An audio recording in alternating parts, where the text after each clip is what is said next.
Okay, if members could take their seats, we do have quorum and we can get started.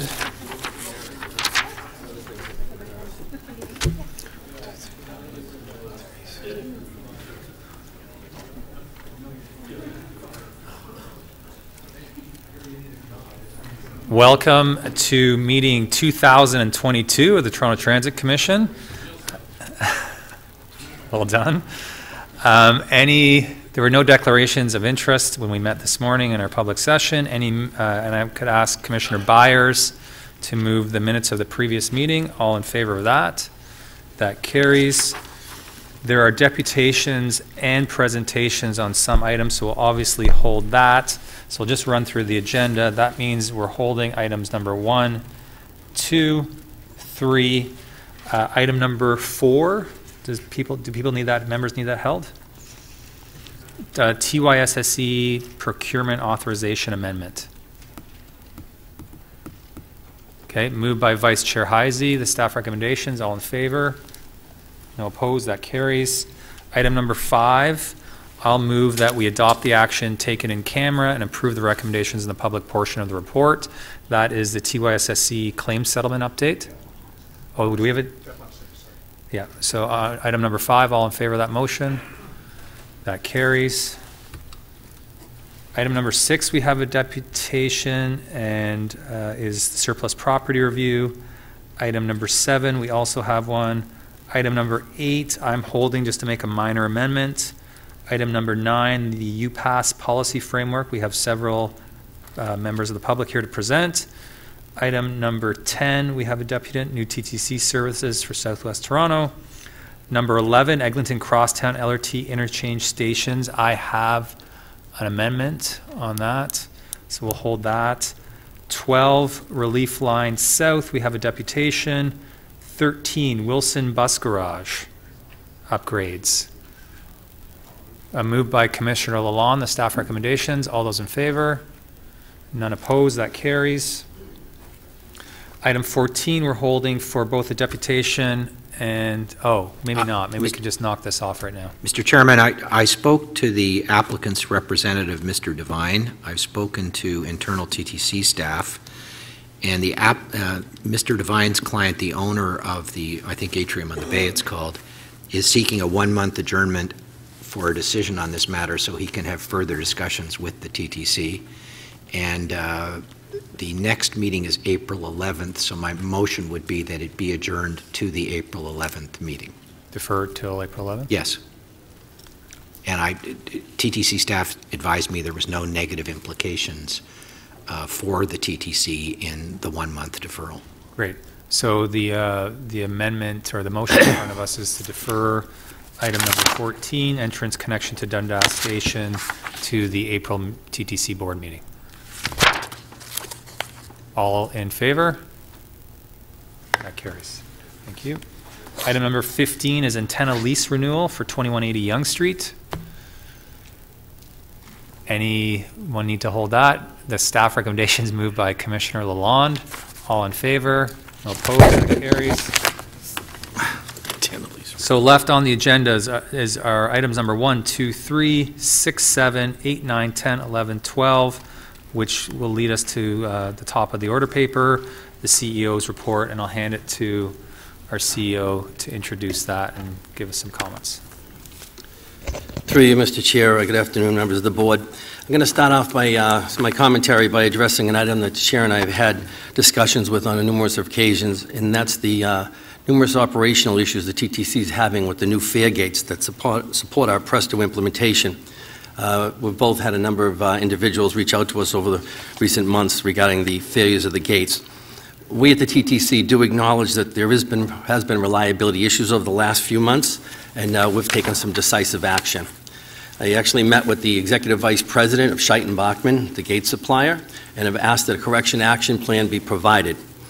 Within the TTC, we've also taken a number of steps. First, we've stopped the installation of the fare gates as of last week. And what we do know as of right now is we do have issues with motors in all the gates, and they have to be replaced for proper paddle installation.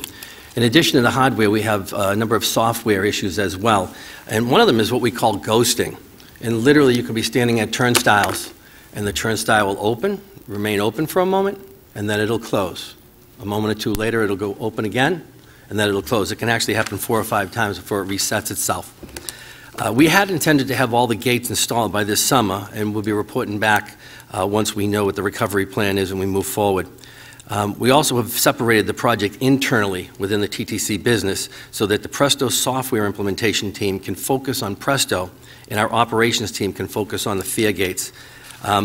We are meeting with Scheidt & Bachman this Friday regarding the recovery plan, and it is our intent to report out in the April CEO's report on operational KPIs and how the FAIR gates are affecting our customer experience. Now, on a kind of an exciting development on the accessibility front, we've begun an exciting pilot at St. Clair Station of leading-edge wayfinding beacon technology. The beacons further enable accessible transit service to our blind and visually impaired customers in a manner that respects their dignity and independence. Small beacons using Bluetooth technology provide verbal messaging through the customer's smartphone application. It's called Blind Square. The messaging will include directions to subway platforms, escalators, elevators, fare purchase locations, washrooms, as well as safety warnings about platforms, gaps. The beacons are installed at multiple locations throughout a station, approximately 25. This is both, I would tell you, it's an internal and an external stakeholder group effort on the part of our stations group in consultation with our radio shop, CNIB, ACAT, and the Design and Wayfinding Division. These small battery and solar-powered units can be installed quickly and inexpensively and placed on walls or ceilings undetectable by customers. The beacon technology implementation is an important component of the TTC multi-year accessibility plan. It helps support our Family of Services initiative and the TTC's diversity and inclusion policy.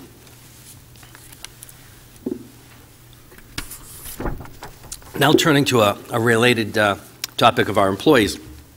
You know, people who work at the TTC do so for a variety of reasons.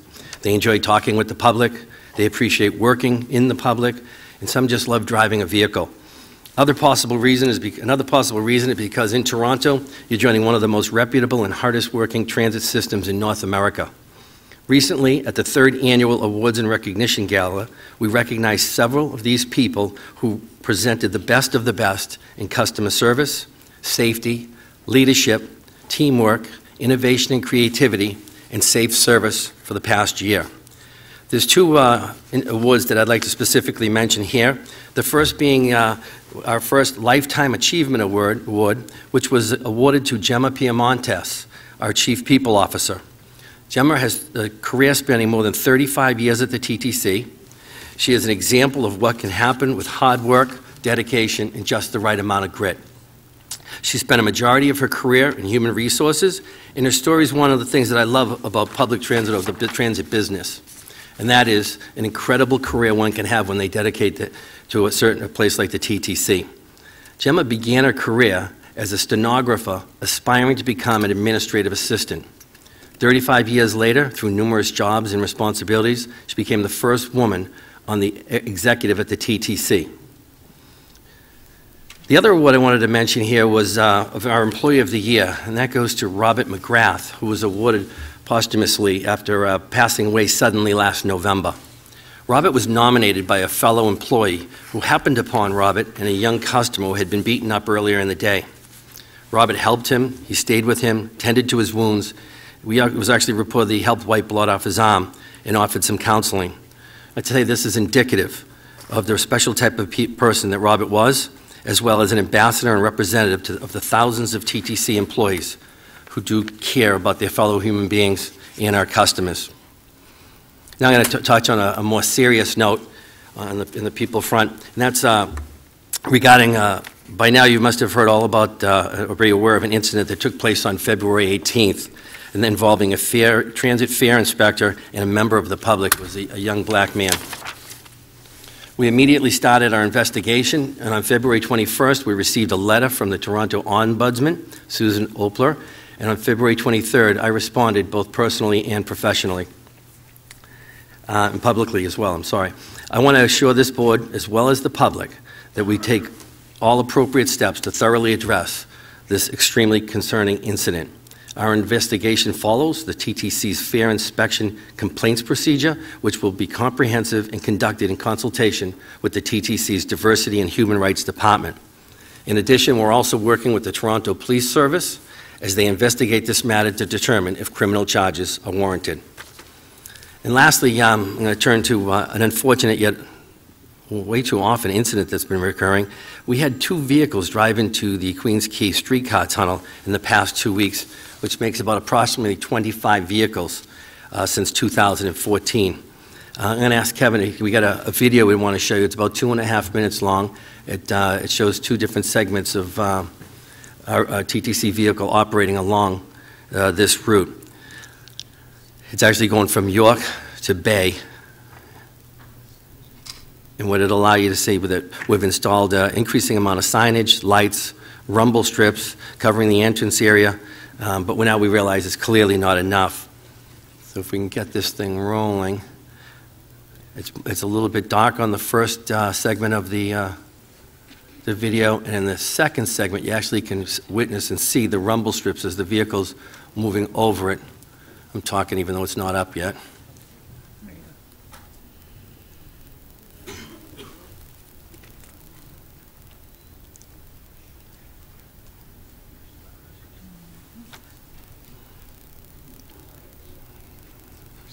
And it was working earlier, so we know it works. Here we go. See all the signage and the lights that we put up as vehicles are moving towards the quay. Yes. It's our vehicle, yes.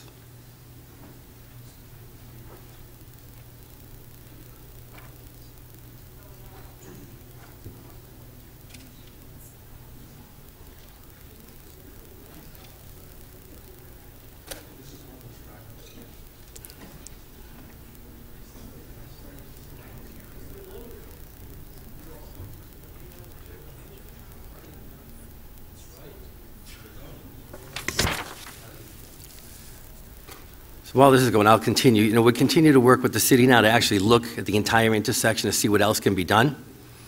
As well, we're looking at the possibility of possibly GPS apps directing cars in this direction. So with the city, we're looking at possibly a warning message could be provided on the apps, similar to what we have on Waze.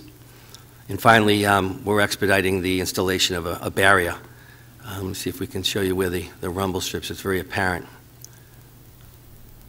There we are. They're actually cut into the ground as opposed to having a rumble strip placed on top of the ground. And staff are looking to see what they can do regarding having something designed in approximately a month's time frame.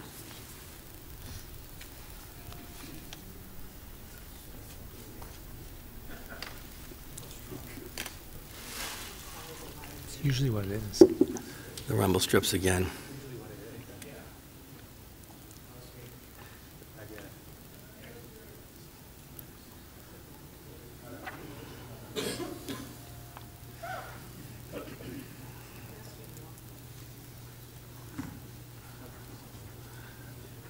And now we just got a couple of pictures, still pictures that we can show you just to kind of put some things in perspective of what an operator of a car will see. And then as we move along, you'll see what happens to a car when how deep the rail is when it starts getting itself in trouble. So a car gets in there, it's not getting out on its own. With that, I'll turn it back over to you, Chair. That concludes the CEO's report. Great, thank you very much. I'm sure there'll be questions on several topics and the content of the report. We'll start with Commissioner Campbell and Mihevc. Thank you, Mr. Chair. So why, although the gates, the Presto gates are not working, why have we stopped installing them? Shouldn't we continue to install them and then just do the fix after they're in? No, we've paused the install because it appears that there is a communication problem within the gates, which is causing the flapping and also causing what we call the tap and no enter. So a customer will tap, we collect the fare, but the gate doesn't open. So in our meetings with S&B, the gate manufacturer, they've indicated that that might be a computer problem. So before we install more gates with the same problem, and similarly with the motor issues, we're continuing to replace out the motors, but we have a float of about 150 motors, so we need to make sure that we don't want to put gates in that have bad motors and bad PCs. Okay. In regard to Presto, The report says that almost 22.5% of fares are now being paid by Presto. That's on, I think, page 26, somewhere around there. At what point will we, or is there a means by which we could accelerate Presto so that Metro passes were only available on Presto? Because I note from, there was an issue in the, or there was a discussion in the newspaper recently about fare evasion. And it said 24% of subway fare evasion and 30% of bus fare evasion came from expired Metro passes. So if Metro passes were all available only through Presto, I would think that the cheaters would have to find another way to cheat. So the question is how quickly can we go, could we implement Metro passes fully on Presto? So that's really a business decision that we'll be bringing back to the board in May. We can essentially stop distributing the plastic Metro cards at any time because it's now available on Presto. So that's a business decision. We'll be bringing back a recommendation to the board in May as to when we stop doing that. So the reason for the question is because I thought at some point there was, your predecessor said that there was some capacity issue with respect to Metrolinx and being able to handle so many cards at once. But is that not a concern? That's no longer a concern, or? No, it's no longer a concern. No longer concern. Okay. Okay, I think, and then on page 34, it mentions that later this spring we're introducing the 12-month Metro Pass. We may be introducing a 12-month Metro Pass. Yes, that's the MDP program that we currently offer. Okay. Well, is that something that will come back to the board for discussion and debate and vote? Or are we just going to continue the MDP program as per the existing program? The intention was to replicate the program onto the Presto card and make it available to customers in or around May. Okay. And then lastly, this is in regard to the mean distance between failures on the new streetcars. Just wondering, I think that apparently the new streetcars are not meeting the objectives that we had, and I'm wondering if we could have a comment on that, and what is Bombardier prepared to do for the TTC to either improve that or cover our costs, or what kind of, I don't know if there's any kind of warranty plan, or somebody could discuss that for me. Through you, Chair. Rich, do you want to tackle this? You want me to take this one? So through the chair. So there's a number of issues on the new streetcars. They're mostly system reliability problems. An example is the door system. What we're working with is the actual manufacturer, which is Faiveley, to sort out those issues. We do have penalties in the contract to penalize the manufacturer. Actually, it's through Bombardier, and it's any delay greater than 5 minutes going back to a system is charged back to Bombardier. And are we collecting those monies? I believe we are. We have meetings every second week to review the delays and go through the delays and figure out which ones are attributable back to a reliability system problem. Do we have an estimate of how much money we're talking in terms of compensation? I don't have that figure on me right now. Through you, Chair, if I may. We're still in discussions with Bombardier regarding overall liquidated damages. But what I point out to staff is the older streetcars are performing at such a low level, all right, where the new ones are in the 15, 18,000 K range, and the old ones are in the 2,000 K range, that the key here is to get these new ones in service. They have built-in redundancies the old ones don't have. We continue to work with Bombardier as they manufacture them both in their Kingston plant and their Thunder Bay plant. Matter of fact, I was advised last night the 70th vehicle is being prepared to ship. We are going to continue to work with them to improve the overall reliability, and we've had those discussions. They're ongoing. Thank you, Mr. Chair. Thank you. Commissioner Mihevc, questions? Yes, thank you very much. I noticed there's no, I've noticed in the paper, which seems to be where I'm getting a lot of information on what's happening at the TTC, the probe on employee fraud is a lot bigger. Are we looking for a report, to get a report on that here to this commission? On the extent of it and the costs and how we're fixing it? Are we getting one, or what does one have to be You're referring to asked? the benefits fraud, Commissioner? Yes. We can work with Human Resources and bring a report back to this board, probably Don't have via to ask camera, for but one? absolutely. Was it intended to be brought forward? It seems like the numbers are big, the quantities are bigger, and I would have investigation expected is- it, quite frankly. The investigation is ongoing, but we can certainly update you as to where it stands currently, for sure, yeah. With the incident of the youth on St. Clair, are we looking at a formal report to the board as well? Is that coming forward? Through you, Mr. Chair, that's correct. Upon completion, the report will bring something. Any idea when? Right now, we've trying to expedite what's going on. We're working with the police, so we're waiting for them to complete their part of the investigation before we have ours complete. We typically do them in less than 90 days overall. So sometime in the spring? That's correct. I noticed there was a major funding announcement from the province for the next phase of public transit funding. Are we getting a report on that and how that is in line with or adding to the federal announcement and where that puts us in terms of our long-term capital program? How is that information coming to the board and when? Through the chair, yeah, we can come back with that information once we are able to review the details of the agreements and the funding programs. So you weren't planning to, but now you might? Well, through the budget process, we would always come back with information in terms of all of the funding programs that we have and the impact both on the base budget and the expansion program, and we would be able to tease out some of these new initiatives and ensure that they're highlighted for the board. Respectfully, would you not think with that kind of money that it is something that this board should know ASAP so that each of us is prepared when those folks up there come and ask us questions about what we think, what the TTC perspective on it is? Through you, Mr. Chair, I'll take this. We have the intention to come back. I apologize, I haven't had a chance to talk with Steve on this item. We'll bring him back in the spring, or as soon as possible. Okay, now it's the big one that I'm actually concerned about is fare evasion.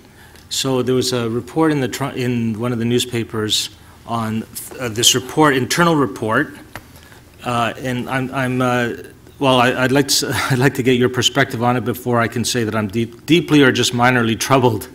And many of us, Councillor Campbell being one of them, a number of others, very concerned just from observing that fare evasion from the naked eye seems to be a lot higher than what we were getting reports. And I think staff to us were telling us, no, it's 2%, it's 2%, it's 2%.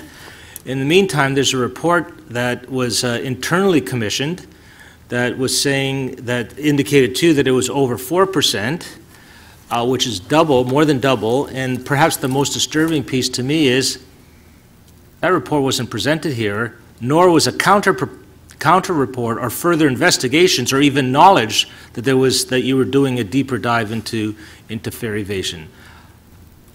Could you explain what's going on there?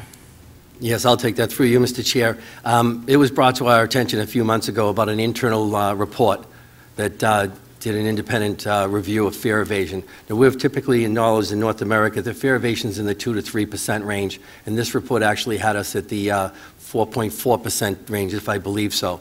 Well, when we had internal discussions, we realized that the methodology used to do this review was based on observations. And typically when you do fare evasion calculations and reviews, you also put constables with you so you could actually ask people coming through the gates, for instance, do you have a Metro Pass on you? And when you do that, you get more apt to find that you'll have people with a pass on them that just get used to walking through the gates. So to recognize the methodology, that's why this was never brought up. Our intention all along is to make sure that once we get all the turnstiles in and we get the Presto up and running, that we come back and do a thorough fare evasion review in stations. We also know, if I round numbers, that approximately 60% of those that come into our subway stations come from the bus and the streetcar. All right, and we also know the greatest portion of people carry a Metro Pass as well. So with that, that's the background of what happened with that report. It was never brought to this board. So wouldn't the existence of such a report, even if you want to challenge its methodology, be something that you would say very immediately, because the sums are major. These are major dollars if it is in any way accurate, cause you to think that we need to do a deeper dive here as the TTC. Like fast, like not wait months and then decide on an audit and then do it. Maybe we might not get a result for several months. In the meantime, we're bleeding. Right, I think that's what's going to be important about the report that comes back about the overall, whether it's the Presto or the Scheiten-Bachmann installation for the fare collection systems and stations. It's about the way forward. And that's the discussion we're also having with Metrolinx, is working on what is the one-year plan and the 5-year plan for a way forward, all right, so that we can secure the subway system and as well as the other modes. I don't have a sense that there's an urgency. I don't sense a staff urgency to basically figure this piece out. And I would think that the board would be concerned, especially if we're bleeding, like, frankly, millions of dollars. Or even thought that we might be, and we're not really sure. But certainly on an observation and anecdotal level, we're hearing just too many reports of this. Okay, you're well over 5, so we'll come back to you if you have additional questions. Is that a more comment or? Well, okay. I'm wondering how urgent staff feel this is. That's my question. Oh, I apologize. Through you, Chair, I would say it's very urgent, but what we'll do now is we'll take that report and we'll actually bring it back to you and outline the methodology was done internally. And at the time when we met and we went over it, we're like, this isn't a typical report that would be generated through a transit system to derive the true facts. Okay, Commissioner Byers. Thank you. I want to come back to the gates, the Scheiten-Bachmann gates. Hopefully we're getting more from the Bachmann side of the company as opposed to the Scheit side of the company. Anyway, listen, come on, you have to have a little levity. On Presto, when we have a Presto issue, we have an agreement with Presto where they're reimbursing us for the fare loss. And I guess my question, and you've touched on it, with the gates, is this both a Presto and gate issue? Are we able to identify if it's a gate-only issue, and will we be recompensed for the revenue to the extent that we know how much we're losing on gate issues from the company? So on the first point, we know these are gate issues. These are not Metrolinx or Presto-related issues that we are seeing at this point, and that's why we're working with the EVP at Scheiten-Bachmann and coming up with a recovery plan on those specific issues. Our maintenance contract with S&B currently is like in a sort of an extended warranty type of program. It's a monthly billing, and what we do is we reduce, based on availability, so the gate's available hours, we reduce the amount that we will pay to S&B monthly. So we don't capture for lost revenue, we capture for lost availability of the gate. Good. Thank you. On the Bombardier delivery, Rick, you're sounding encouraged about their meeting the deadline. I didn't see, unless I missed it, how many they did deliver in Jan and Feb. I think you said, because I think it's supposed to be 11 in the first quarter, 12 in service. Right, they're still in target for the first quarter. Okay.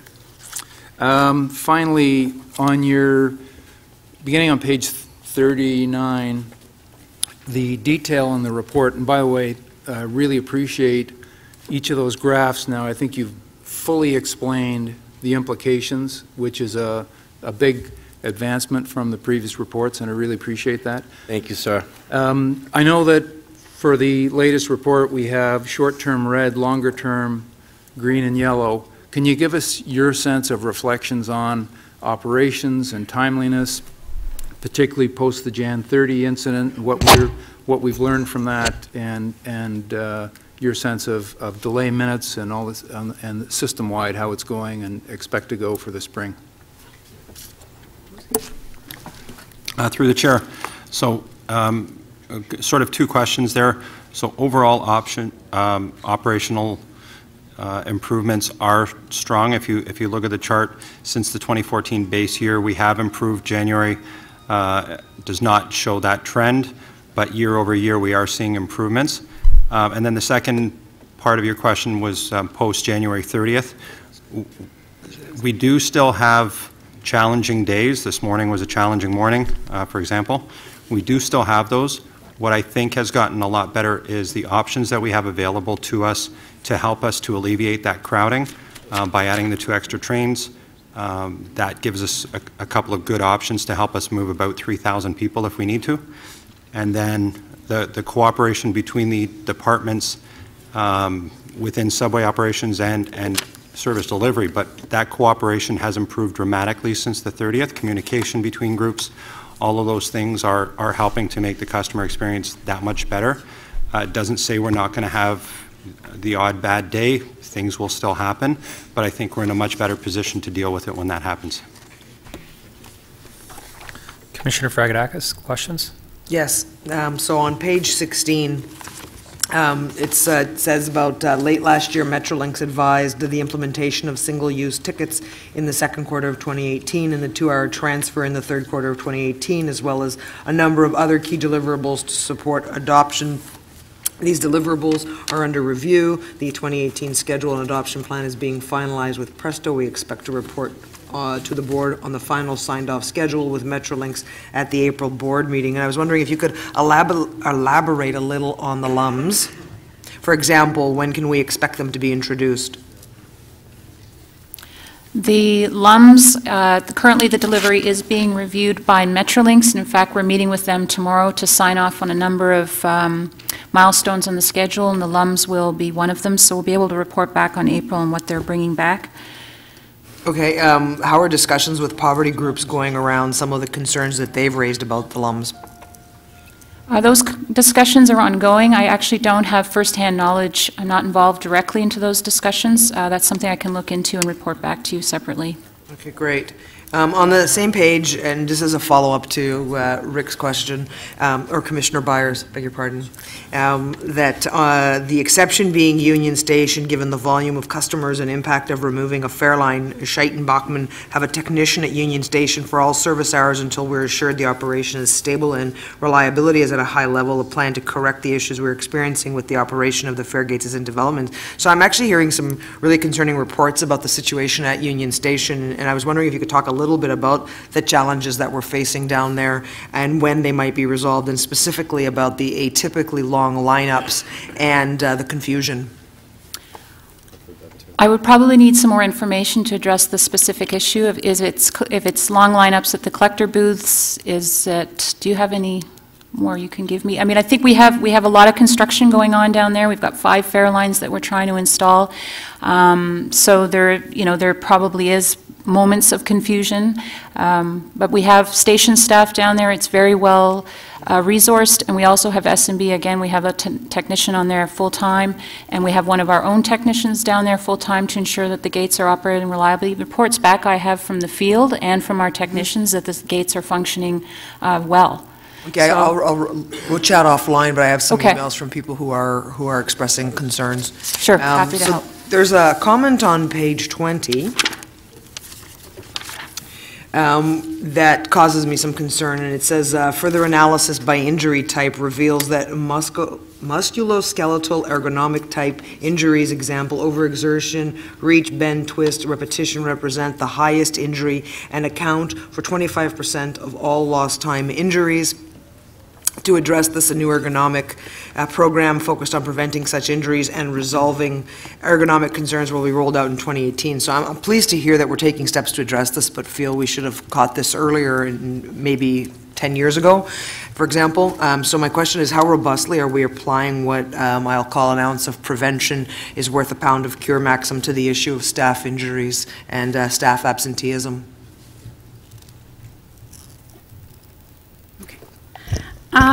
You're absolutely right. I mean, our focus in the past has been more on the injuries that cause like serious injuries. So things to do with lockout, tagout, or confined space entry, those type of injuries. So we've been focusing our efforts on that. And then now we're taking a look at our, in terms of our numbers, in terms of the frequency of lost time injuries. And we've seen that, as the report mentions, that a quarter of them are due to ergonomic type injuries. And that's why our focus has now been diverted to that. Okay. Okay. Other questions, Vice Chair Heisey? Then we'll come back for a second round. So I want to confess that I use the Queens Quay bike lane all the time, every day, and I drive on Queens Quay between Yonge and Bathurst. And at night, I have entered unintentionally the LRT westbound at Bathurst, as has one of my colleagues when I told them this story this morning. So the idea that this is just a bunch of drunk guys who are getting in this tunnel is not correct. So you were sober? I was sober. Stone cold sober, and none of the new stuff that we're allowed to use either. So to put this in context... Yeah, it's not July 1st. Yeah, right, sorry. Okay, I've never done it. You're jumping the gun. I didn't inhale. So the question is not just the tunnel. The question is the overall design of Queens Quay. It is not clear. It's not understandable. Two people on the TTC board have made this mistake. And I bet what happens is you enter at an intersection, and then you continue, and because the guy who's drunk is drunk, he continues on his merry way from the intersection. But you get into the lane at the intersections, which are very unclear. And this is a long preamble to say that we need to do something more than put a lift gate on the Queens Quay LRT. We need to redesign it for its whole length. I don't know if it's as simple. I've spent a lot of time in Europe over the years, and when you go around a roundabout in Europe, they have these little circular signs with a white arrow in them, and they're blue. And they tell you where the lane is. It gives you the direction down on the ground. And this is what happens when planners design places but don't design workable places. And I don't think transportation engineers and the TTC had enough input into the design of the Queens Quay LRT, and it's a cautionary tale for what should not happen east of Yonge. No, so that's laying the ground for this. I'd like some feedback, not just on this gate. I would like commentary from staff as to how they think we could improve what signage or whatever else is needed on Queens Quay to discourage people or make it clearer where motorists are supposed to go. Cyclists. I've never made the mistake on a bike. I've just come close to being hit, which is something else. So that's an understandable motion. I don't need a motion on it. But this is going to come back, I presume. So I'd like that to be added. So on Presto... Sorry, do you want that question? I'd like it answered, yeah. Okay, so let's give them a chance to do that. Oh, I don't know if they can do it today. Yes, through you, Mr. Chair. We've had discussions with Bob Gray, the General Manager of Transportation, on this, about her engineers going out with our engineers. I said we're going to take a look at the intersection. You saw the video, it's a long way. So they're going to take a look at that whole length to see what we can do possibly differently. So, but that's only the intersection with York. And we'll report back on that. Okay, and what about the other intersections, not the one just before the tunnel? All the way along the line, we'll take a look at the entire length of the line. Okay. My second question is about Scheit-Bachmann. Is this a one-off gate, and are there not gate mechanisms that are standardized for transit systems in the world, or are they all different, like streetcars seem to be? So could somebody tell me about that? Because did we buy off the shelf, or did we do a custom TTC gate system that no one else has done before? We have an off-the-shelf gate from Scheit-Bachmann. We have a newer model of the gate. We also have a short gate, as opposed to what you've probably seen in your travels generally is a longer gate. Okay. But the problems we are seeing, I think, you know, they're software problems. some problems with the PC inside the gate and a motor problem. The motor problem is a manufacturing problem, for example, that Scheidt and Bachmann need to work out with their supplier and their manufacturing process. So I don't think this is because we went and got a custom gate. These are that's problems with the gates. So then, on the software side, has anyone else had this, any other system, when implementing Oyster or any of the other off-the-shelf systems we could have bought? Has anyone else had this problem in starting up established payment systems that are provided by at least 2 or 3 international providers? Our experience in talking to other large systems that have put, large legacy systems that have put in fare card systems and gates is that there are challenges. Okay. We are seeing similar challenges to what other, SEPTA, CTA, other large organizations have had, London.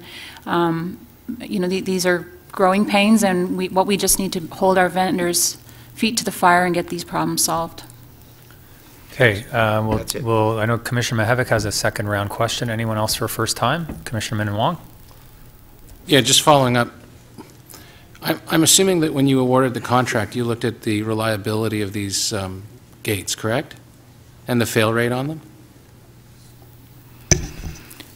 I wasn't involved in the procurement process, so I can't speak to that, but my assumption would be yes. This procurement was done through the Metrolinx procurement process to get the first 60 gates. I see. So you would assume, well, actually, no, it's Metrolinx, so you don't assume that. All right. All righty. And just with the, someone asked where we are with the delivery of the LRVs. And how many do we have now? The 70th, I was advised last night, the 70th one's about to be shipped. 70, and what was the original contracted amount? How many should we have now, originally? Magnitude 150, 160, in that order. I'd have to double check. Okay, thank you. Other first-timers? Commissioner Mihevc, questions?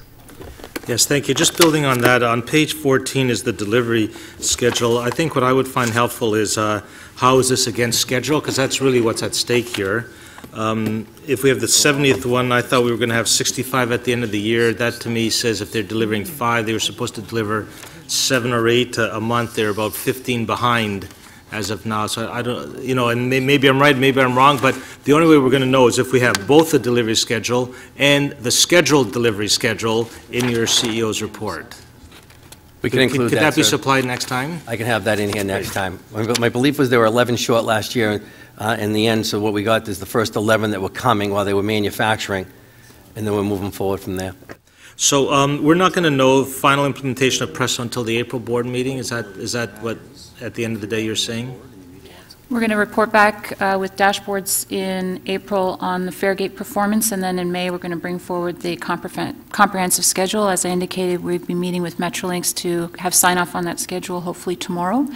But at the end of the day, if I remember right, it was supposed to be mid-2018 that it was completed, and then we were going to start the withdrawal of the MetroPass and our legacy system. So that basically is out the window. Is that fair to say? The schedule, some of the key milestones that need to be delivered for us to stop selling legacy fare media have slipped. Metrolinx has advised us of that, and those are the discussions. We're trying to pull that up. But ultimately, Metrolinx needs to deliver the functionality, and we can work around that.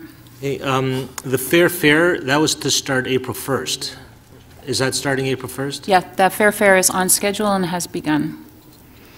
For April 1st? Mm-hmm. Well, we had a pilot. It's on schedule. On schedule. Okay, that would have been good to be put in the report, because that's really, frankly, a lot of people were anticipating that and looking forward to hearing about that.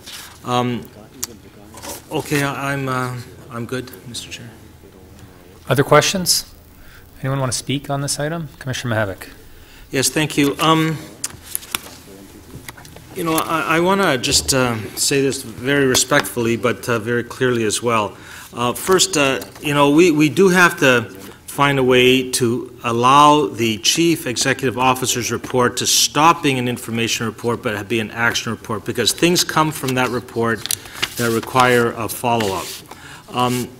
that would be my first point. But, you know, in the last month, there have been a number of reports, good news, sometimes not good news, that have been in the newspapers and in the media. The employee fraud is one that highlighted to me, the youth incident, the provincial funding announcement are three big ones. And then all the issues related to fare evasion, to me, says, now, why don't we know about these things in a normal process of it coming to the board? I'm going to just say, because I can't move any motions, is to encourage staff to review those things. We are either your partners or I don't know what we are then. I don't need to be cheer-led. I need to be fully informed so that when the media, when I'm on the bus, I'm on the streetcar, wherever I am at a public meeting and people ask me questions, that I can, in an intelligent way, respond to the struggles that we're having at the TTC. And you know what? No one's looking for perfection here, but we're looking for clarity and transparency. And that's our function as a board. That's not something that, you know, all these reports we're asking for. That's our role as a board. So, you know, frankly, I am disappointed that we don't have a report on employee fraud probe or an update, perhaps in the CEO's report, even to say, look, the investigation on the youth that was assaulted on St. Clair, just to know that that is coming and when that might be coming. These are things that in a very rapidly changing media environment, and because then it becomes something that we are confronted by residents, at least on the elected side of things, we need a more robust way of getting information, it coming to this board, us having input in it as partners with senior staff in how the TTC will evolve. We're in a rapidly changing environment in public transit, and I'm feeling that that I'm more being cheer-led than I am being informed and asked to participate in how the organization goes forward. And I say that with the greatest respect to all staff, and I'm not pointing fingers at anyone at all. So, you know, frankly, those are my comments, Mr. Chair, and I offer them up to take them where you need to take them, senior staff. Great, thank you. Other speakers? Motion to receive the report. Commissioner Lalonde, all in favor? That carries. That moves us to item number 2, which are the minutes of the ACAT General Monthly Meeting. And is Raymond, our chair, is going to introduce those minutes. Go for it. Yep. Thank you, Chair Cole. Good afternoon, everyone. As our January minutes before you today correspond to our first general meeting of the year, we held no subcommittees that month. However, there are a few items from this month that I would like to highlight. ACAT attended the official opening of the recently completed upgrades to Coxwell Station as part of the Easier Access program. That marks the 44th station to become accessible. This month, ACAT continued working with the TTC and Wheel-Trans on the Wheel-Trans 10-year strategy by participating in a policy workshop where we reviewed customer-facing policies for Wheel-Trans customers. Finally, we would like to bring to your attention item number 11 on today's agenda, Eglinton Crosstown LRT Interchange Stations Final Designs. As the report states, ACAT has been consulted during design review for the EC LRT project. However, our design review subcommittee has highlighted some concerns about aspects of the design that may negatively impact the accessibility of these stations, which staff is aware of. Based on our experience with these consultations, ACAT believes that in the future, a more interactive approach to design review involving engineering staff from Metrolinx, TTC, and ACAT would result in improvements to the design benefiting customers of all abilities. That concludes the ACAT highlights for today. Thank you. Thank you very much for that. Any questions of staff? No? I'll move receipt of those minutes. All in favor? No opposed. That carries. Item number 3 is a presentation, and I think Everyone's getting set up right now. This is a presentation from Create TO about the integrated real estate to the service delivery model that obviously impacts the TTC.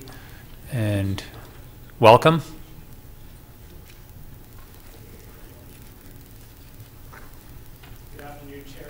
Just want to make sure your mic's on and try it now.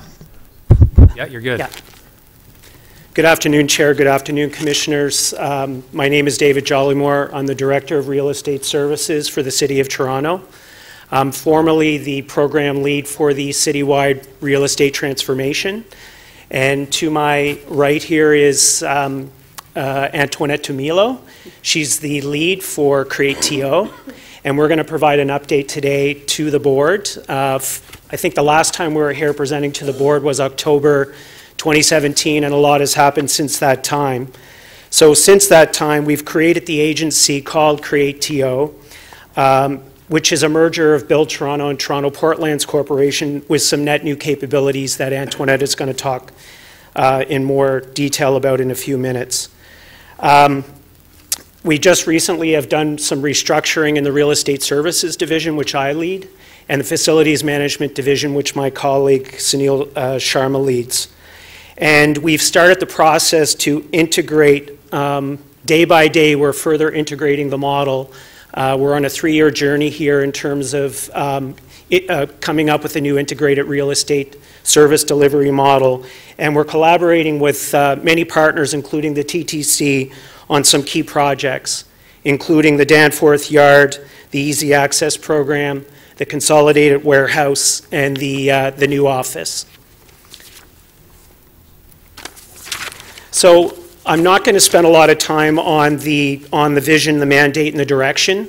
I went through this in a great amount of detail the last time in October, but I just wanted to re-emphasize to the board the 3 key parts of the mandate. And the new model is really all about enabling city building and placemaking. And that's all about making the best and most, or doing the best and most with the city's, one of the city's most valuable assets, its real estate assets.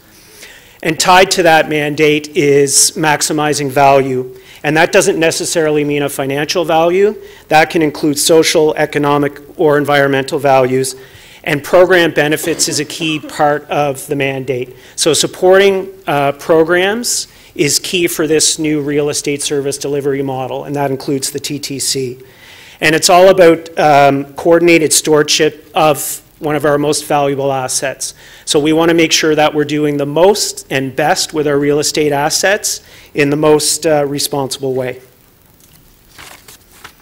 In terms of the approach, we're taking a bit of a different approach. And as I mentioned, you know, we've started up the new model January the 1st, 2018. And we're maturing on a day-by-day basis with our partners. So in terms of that approach, a coordinated citywide planning and collaboration. So what that means is, and one of the key net new functions that the real estate model provides is a citywide integrated approach to real estate planning and real estate portfolio planning. 2 is driving new projects in city building, and I listed off a few that we're working very closely with TTC on to deliver. And 3 is building an integrated real estate practice and incubating that over a 3-year period. So we started this process back in the middle of 2017, and we'll continue to evolve and work in close collaboration with our partners over the next couple of years. In terms of a view of the real estate program, so the key message here is that the TTC is going to be supported by a full-service real estate program. And again, recognizing that the TTC does have real estate embedded in its organization, that means a very close partnership with the TTC in the delivery of real estate services. And as you can see from the chart, the model it's an integrated model between, there's 2 major pieces to the model. One is the net new agency, which is Create TO, and the other is the internal corporate services cluster in the City of Toronto. So on the left-hand side in blue at Create TO, This is so again, we put the new agency in place January the 1st. It was a merger of the former Build Toronto and Toronto Portlands companies, and we've added net new capability in bringing forward the new model. On the left-hand side of the chart, client relationship management and strategy. So these are new functions which help to enable the model. The client relationship management function, which partners with programs, gathers inputs, and works through issues in collaboration with colleagues in the model. And the strategy pillar, which is of key importance, is this particular pillar is the key output of which will be the integrated citywide real estate strategy, which we are intending to deliver by the end of first quarter 2019. And that will really inform the integrated model moving forward. Other functions within CreateTO: development, the former mandate of Build Toronto, complex major projects, and complex property management. And, lost our visuals. Oh, there we go. There you go.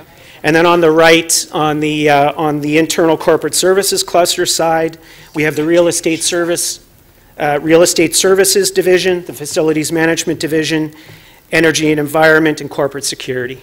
So together, all of these groups make up the new real estate service delivery model. I'm going to now hand it over to Antoinette. Thank you. So as David said, we've been in operation a whole 3 months. I joined the organization in October. It feels like we've been going through this transformation for me 6 years, so I can imagine for everybody else. It's a Herculean task and one that I'm very passionate about. I have been fortunate in my career to have been involved in very many big changes, some that I was a driver of and some that I was a recipient of and had to live through, both in the private and public sector. And what the city is doing, I think, taking the whole of government approach, leveraging its capital in a way that makes better use of its capital across the board, and making sure that the divisions, the businesses, et cetera, are getting what they need by leveraging the skill set across the board is really what this whole thing's about. So when you look at it from the standpoint of the key benefits to TTC in terms of the model and what we're trying to do, and we're already seeing some success come from it, is we've got this dedicated customer relationship management model. We've got Ryan Glenn, who heads that up, and he's got a lot of experience with the city. We've actually put Joe Casali on point for the TTC relationship, lots of experience and knowledge of processes within the cities, programs, et cetera. So I think the TTC will greatly benefit by having that senior focus and senior level staff dedicated to meet their requirements. The day-to-day activities, we've got lots of projects that we're working on, and what we basically do is take a look at who do we need to bring to the table to make sure that we deliver on those activities. And some of them could be day-to-day activities on transactions, working with David's team and the real estate services team, and some are more complex, like the Danforth Coxwell project, where we are bringing many people from different groups to work on that project. And TTC is at the table, the real estate people working with us on those. At the staff committee level, we've set up these committees really to help all the different groups come with their programs. There's 3 groups. There's a business and ops group, and that tends to be more us, internally working through what do we need to do to make sure that we're really delivering the right services and developing our model as we grow up, I call it. We've got the Strategic Program Management Committee, which Pam's a member of. So all of the different groups come in with what their programs are. We share ideas. We look at where we need to focus our attention, and it gives us that forum to have those discussions. And city building as well, which is really focused around what are we really trying to achieve as we identify lands that are surplus, that many different business needs? How do we make sure that we're doing the right things and can be proud of the projects that we are delivering at the city level? And lastly, and probably, just as important, is really giving the TTC access to a lot of expertise, both within the, from the model across the board, but also access to a board. We've got a very strong board with real estate expertise in all facets, from environmental to legal to energy, management, working on pension funds. So we've got a very good cross-section on our board, and there are 3 councillors on our board as well.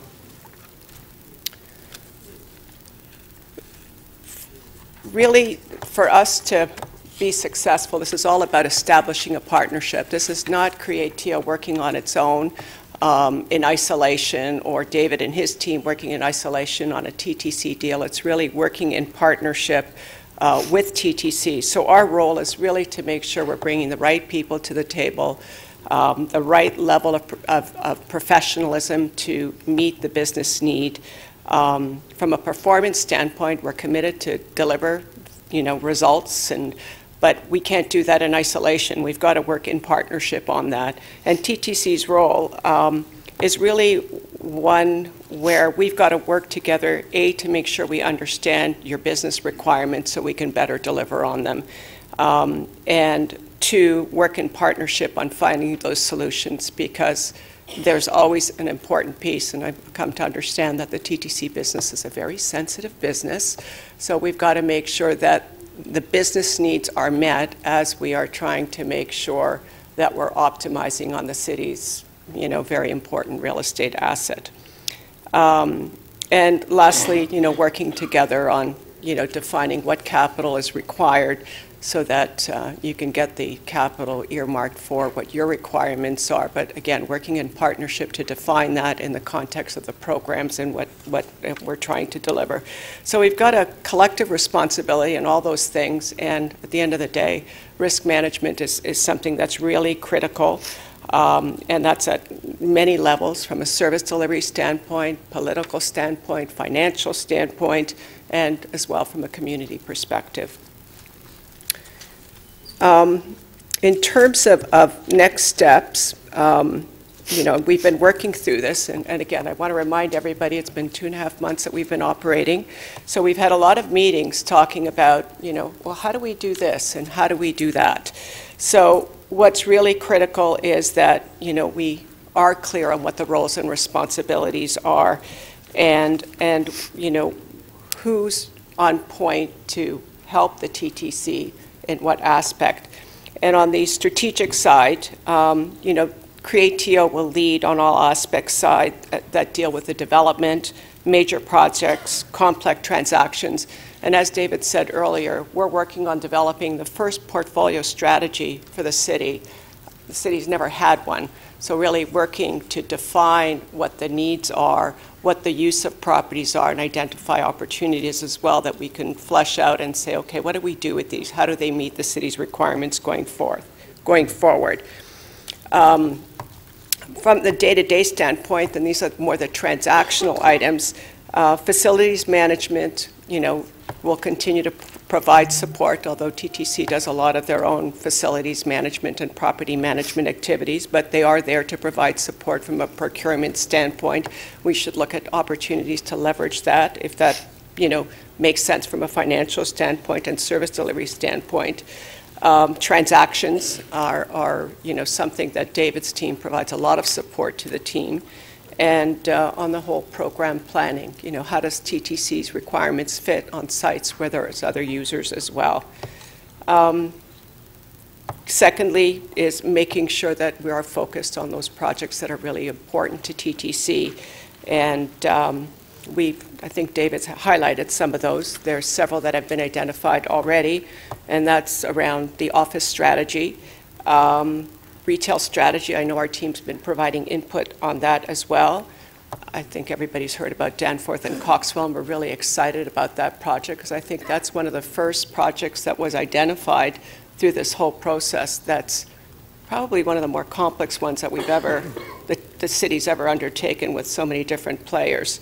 So we're really excited about that one and bringing everybody together. And Canada Square's another major project where we've worked together in terms of renegotiating the lease and working with the team on that.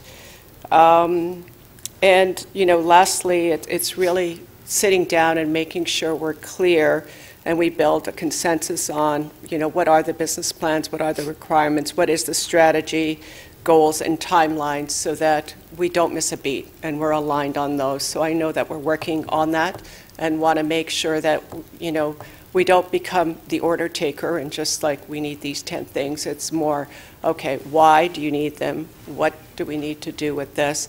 And then prioritizing it in a way that's going to meet your business needs. And we've had some very good conversations with the real estate team.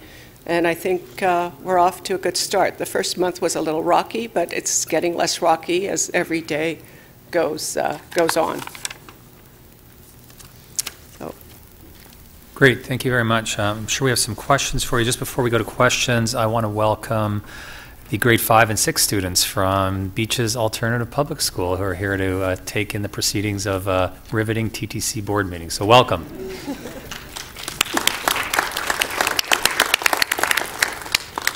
Who I'm sure have all enjoyed Kids Ride Free for the last few years. Commissioner Heisey to start. So a couple of questions, and I don't know if these are questions for CREATE or for our staff. So we currently have a real estate department of some extent. Is it being downsized as a result of this new entity? And how much will we save as a result of changes in the real estate department, given that we have a function that's essentially being contracted out to another city agency? So I'll start the answer and then I'll probably hand it over to Susan or Pam. But what I would say is that we did significant work in collaboration with the TTC with Susan and Pam when we were looking at the model. And as it turns out, most of the people who are part of Pam's team are working on capital delivery versus pure real estate. So I would say no is likely the answer. Because I think that the activities that each of the teams are undertaking are significantly different. Susan, do you want to add anything to that? I'll start, and maybe Pam will like to jump in. For those few staff that we have that do real estate activities, they're very centered on very focused and centered on defining operational requirements, which we then feed back to David and Antoinette's group. So it's really, we're defining the user requirements from our side and then working with CREATE-TO and City of Toronto Real Estate on how to best meet those needs. Okay, I'm not sure I'm satisfied with that answer, but I'll accept it today. My second question is, does CREATE-TO have a chargeback? Does it create charges for its services so that you've got some internal accounting of what you believe the services you've delivered, so it's reflected in whatever service you deliver to us? How is that determined? That's a very good question, and I will say that that's something we have not really addressed at this point. Our mandate is really first and foremost to look at how do we optimize the city's real estate and the use of it. And I think there will be discussions around, you know, what things do we need to do to drive the right behaviors on how we use properties, how far do we want to go, but there's no contemplation of any chargeback at this point. If there's a specific project that is I'll give you an example where you, for some reason, might want a CREATE-TO development manager to run a development that's solely for TTC, a project, then we would look at that. But typically, you know, like we're working on the Danforth project, there's no chargeback on that. We're working together to find the right solution on that property, and our attitude there is everybody will benefit from that. I mean, there's different models out there that companies use. We'll have to figure out what the city wants to do going forward on this. Okay, my last question is, I've forgotten which of the two of you used the word TTC priorities. So one of my interests is capital project priorities being determined citywide, and whether how you fit those capital project priorities in the TTC's priorities in that list. So are you engaged, will you be engaged, do you envisage being engaged in a citywide priority list of projects? Because real estate has a capital piece to it. And if so, do you envisage there being some ranking amongst all agencies about need? And I'm not saying that's a bad idea. I'm just asking if that's part of an end goal for your organization, or if it forms part of your mandate. As you know, Josie Levita manages all the capital for the city. We are working closely with her team to look at all real estate capital and to see where there are synergies and where there are opportunities, but we're not looking at it from an operational standpoint. And just to add to that, one of the many conversations we had is to draw a clear line in the sand between the real estate piece and the infrastructure piece, and we have to keep those very separate from one another. I think one of the mandates is to optimize the use of capital, but that would be in close collaboration with the TTC staff. Because, yeah, there could be cases where priorities differ, right? Susan. If I may add, we continue to work very closely with City Real Estate Services for our capital programs, such as easier access, to make sure we get the properties we need on time. And I'd also like to add, in the real estate activities that we do together, which include valuation, acquisition, disposition, and leasing, remember that before this change, the city was already doing our acquisition and disposition. So for us, there's been very little change, except the leasing activities have moved across. But we're still bringing the leases here to the board. We're still defining our requirements. We're still making recommendations here, and then we will process that over to the Create TO group for implementation. So I guess what I'm trying to say is not a lot has changed. We are probably getting better definition of our requirements up front, which we articulate to Create TO and City Real Estate. But that's back to defining the operating requirements, our capital project requirements, and then working together on redevelopment opportunities and where we can best work together with other groups of the city to get the best value for the city. Okay, if you have other questions, we're happy to come back to you. We'll go to Commissioner De Laurentiis now, and then Byers. Thank you. Please. I think that the partnership opportunities for TTC, I think, are quite exciting, and the access to the broader and deeper expertise, I think, are all really positive. I want to understand how the interest of the TTC to fulfill its mandate will be will be taken care of. And here I want to give you an example. So where there is a decision with respect to some current real estate that is occupied by the TTC, that it's better leveraged to maximize the broader interest of the city. So it forces the TTC then to look for some alternative. My question is, how would this arrangement ensure that there are not unwarranted set of costs that are then put on TTC because of that dislocation or change? Would there be, just maybe take me through that, and I appreciate that it may be too early to think through that, but I'd like to understand whether that is in fact part of what's being considered. Our approach and our philosophy is one, if you look at a property, and if I look at a standalone property, there's a use, and somebody needs to be displaced to maximize and optimize the use of that property, that would be factored into the business case, and we would keep that business whole on that requirement. So that would be the approach. It would have to be part of the analysis. So, just pick some numbers from the air. If it's $100 million that property's worth, and it's going to cost, $5 million, $10 million to move an operation for TTC, that would be factored into our pro forma or our analysis to say, does this make sense? We'd have to go to our board as well for approval. TTC at the same time would go to their board to say, look, we're working with Create TO and, the integrated real estate team to do this. Does this make sense? And then we'd be going with a joint plan on that. And we would make sure that the specifications did come from TTC. We're kind of going through a bit of that with the discussions we've been having on the Yonge and Eglinton location, which is a very complex negotiation, which you will be hearing about over the next little while. We're working through that, and all these questions are coming up with that as well. And how do we make sure that, TTC's kept whole, and how do we work through these details? Do you want to add anything? Thank you. Commissioner Byers?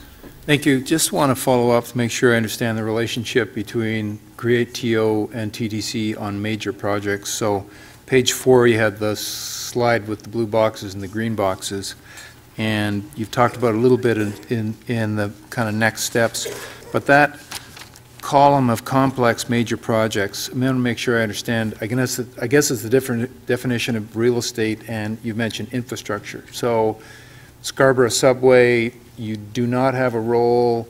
Office redevelopment, you do have a role. Bus garage, yes, no. Can you just kind of clarify where TO, Create TO? Exactly. It's somewhere in the middle, so curious. Yeah, and we're still working our way through the difference between the pure real estate and the pure infrastructure, right? And there's going to be some gray areas for sure.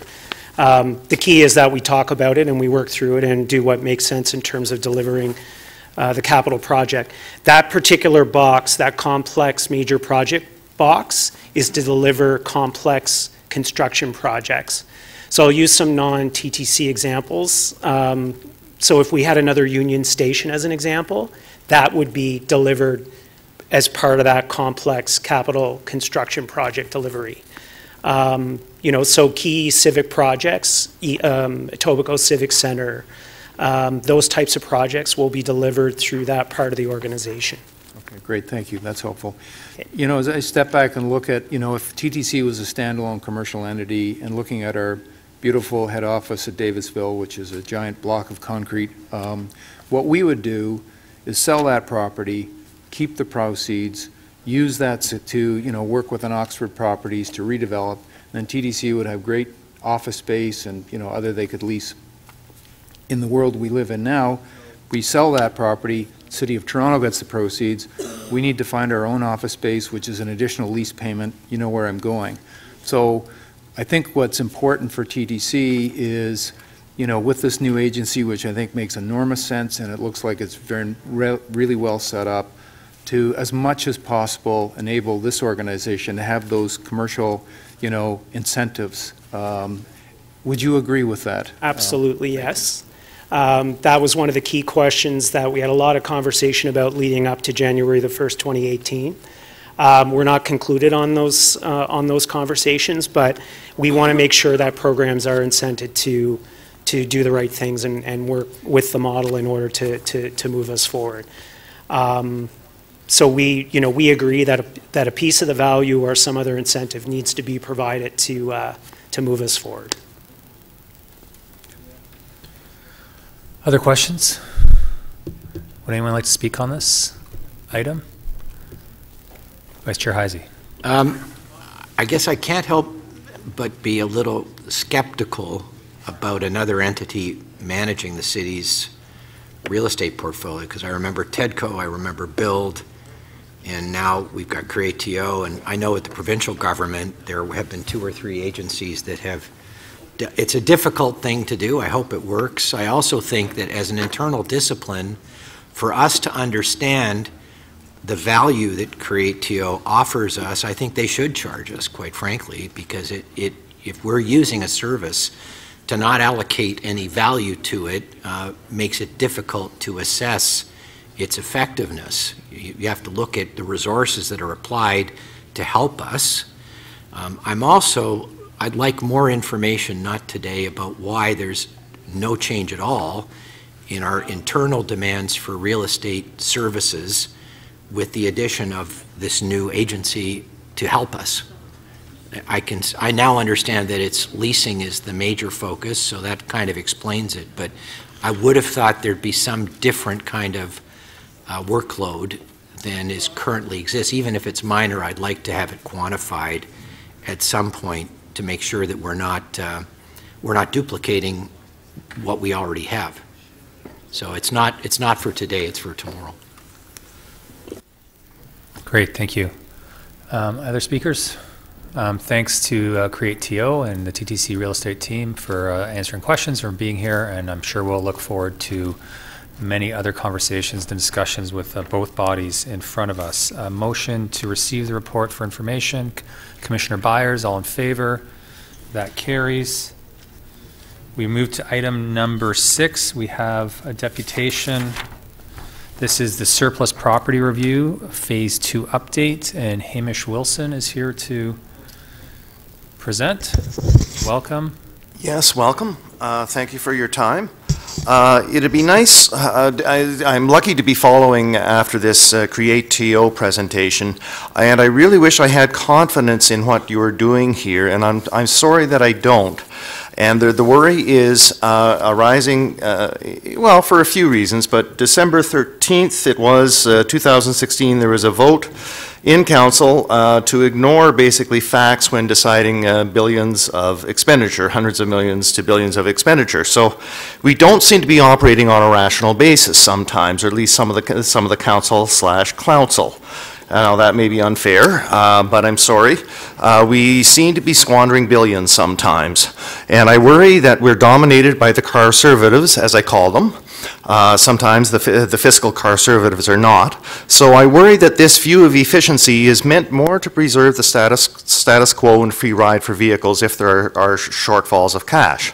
So there's a narrow sense of efficiencies versus having a true view of the wasteful mode, which is the car. So what about selling some parking lots? I don't know what's on the list. I could be wrong on all of this. Pardon me for taking up your time.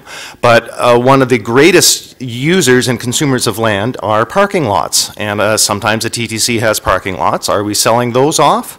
Contemplating that? Or are we actually talking to Options for Homes as one nonprofit or low-profit housing provider to maximize the location efficiency and value of those lands for housing as well as for some parking? Trouble is, once you sell things, they're gone. They tend to be gone.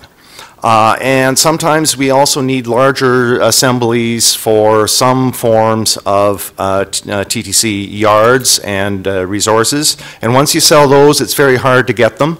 And quite honestly, the same principle of having resiliency in lines and operations should also be applied to the yards. The Lansdowne yard, for instance, I'm not sure what's become of that, but having everything in one basket, in one place, I think tends to promote a brittleness that we need to be moving away from. And in terms of a very specific thing, the space above the Spadina subway exit, I'm wondering exactly what might be happening with that, because it's been empty for 30 odd years, maybe 40. That's the 2 floors above the Heritage Home. That's the second exit. If there is any move to offload that, please let me know. I'd be interested in taking it over, perhaps, even though I've heard that it's very, very rough, even though the roof's good. So please, I gather that there's some form of protocols to ensure that local communities have inputs on items. Please make sure that that occurs. We are in a housing crisis. And thank you for your time. Please go slow on this, because once it's gone, it's gone. Thank you for your presentation. Any questions for the... No, thank you very much. So we'll start with questions of staff on the item. I know, I'll ask. Questions of staff on item number 6, which is a surplus property review. There's a portion of it that we dealt with in camera this morning. I guess the one question I would ask, I know there was a clarification to a number in the in-camera session that impacts a number that appears in the public documents. I just wonder if staff could comment on that, just to offer that clarity on that, on those numbers. Thank you, Chair Cole. For correction of the public record, on page 3 of 4, table 1, the number depicted is $180 million. will be corrected to $163 million. Great, thank you very much. Any speakers on this item? A motion to, we'll actually have to, I'll move that we adopt the action taken in camera and also approve the recommendations in the public portion of the report. All in favor? No opposed, that carries. We move now to item number 7, the Greenwood Yard, declaration of western portion bufferland surplus property for, I believe, our dog park. Hamish Wilson would like to depute on this.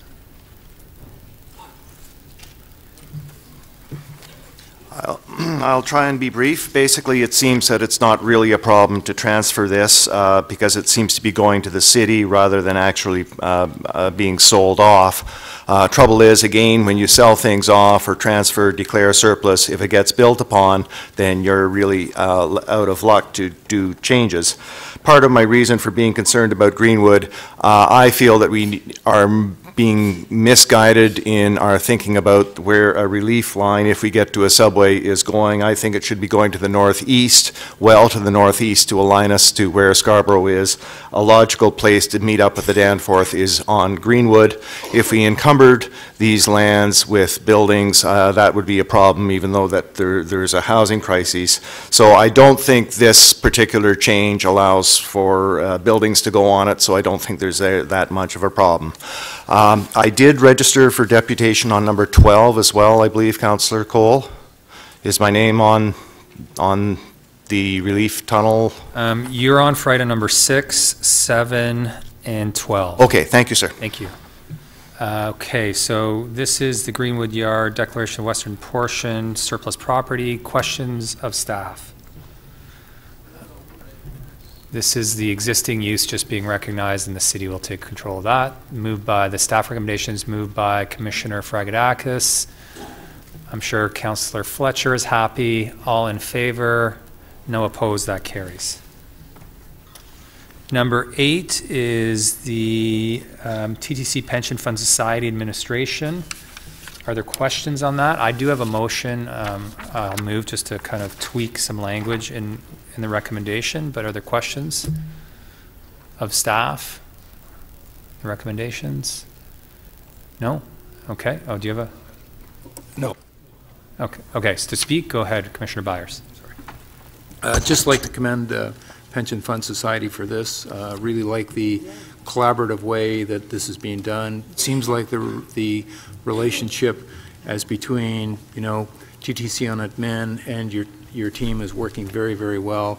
Also the board with labor representatives on the board. So nothing more to say. Thank you for this. Keep up the great work. Really appreciate it. And it sounds like the pension plan, which is so important for our employees, is in great hands and working well. So thank you. Great, and so thank you, Commissioner Byers. My motion is just to amend item number 2 of the recommendations, and it basically tweaks the language somewhat just so both sides on the union and management side are more comfortable with this language. I think the work, as Commissioner Byers pointed out, that's before us in the recommendations is probably long overdue, and it's an effort to modernize the pension society that I think both pensioners and us as the parent company and board should embrace. And so, again, just some slight tweaking of language as those discussions have gone on. It does not change the body of the work or intentions in it. So all in favor of my amendment? Opposed? That carries. In favor of the 2 motions as amended? Any opposed? No, that carries. Thank you very much. Item number 9, I know we have several deputants here, and so I will ask if Anne Boucher, Daniel Liss, Adam Asmar, as our first 3 in our batting order, begin. And I'll kind of this is for members' reference, this is the UPass policy framework.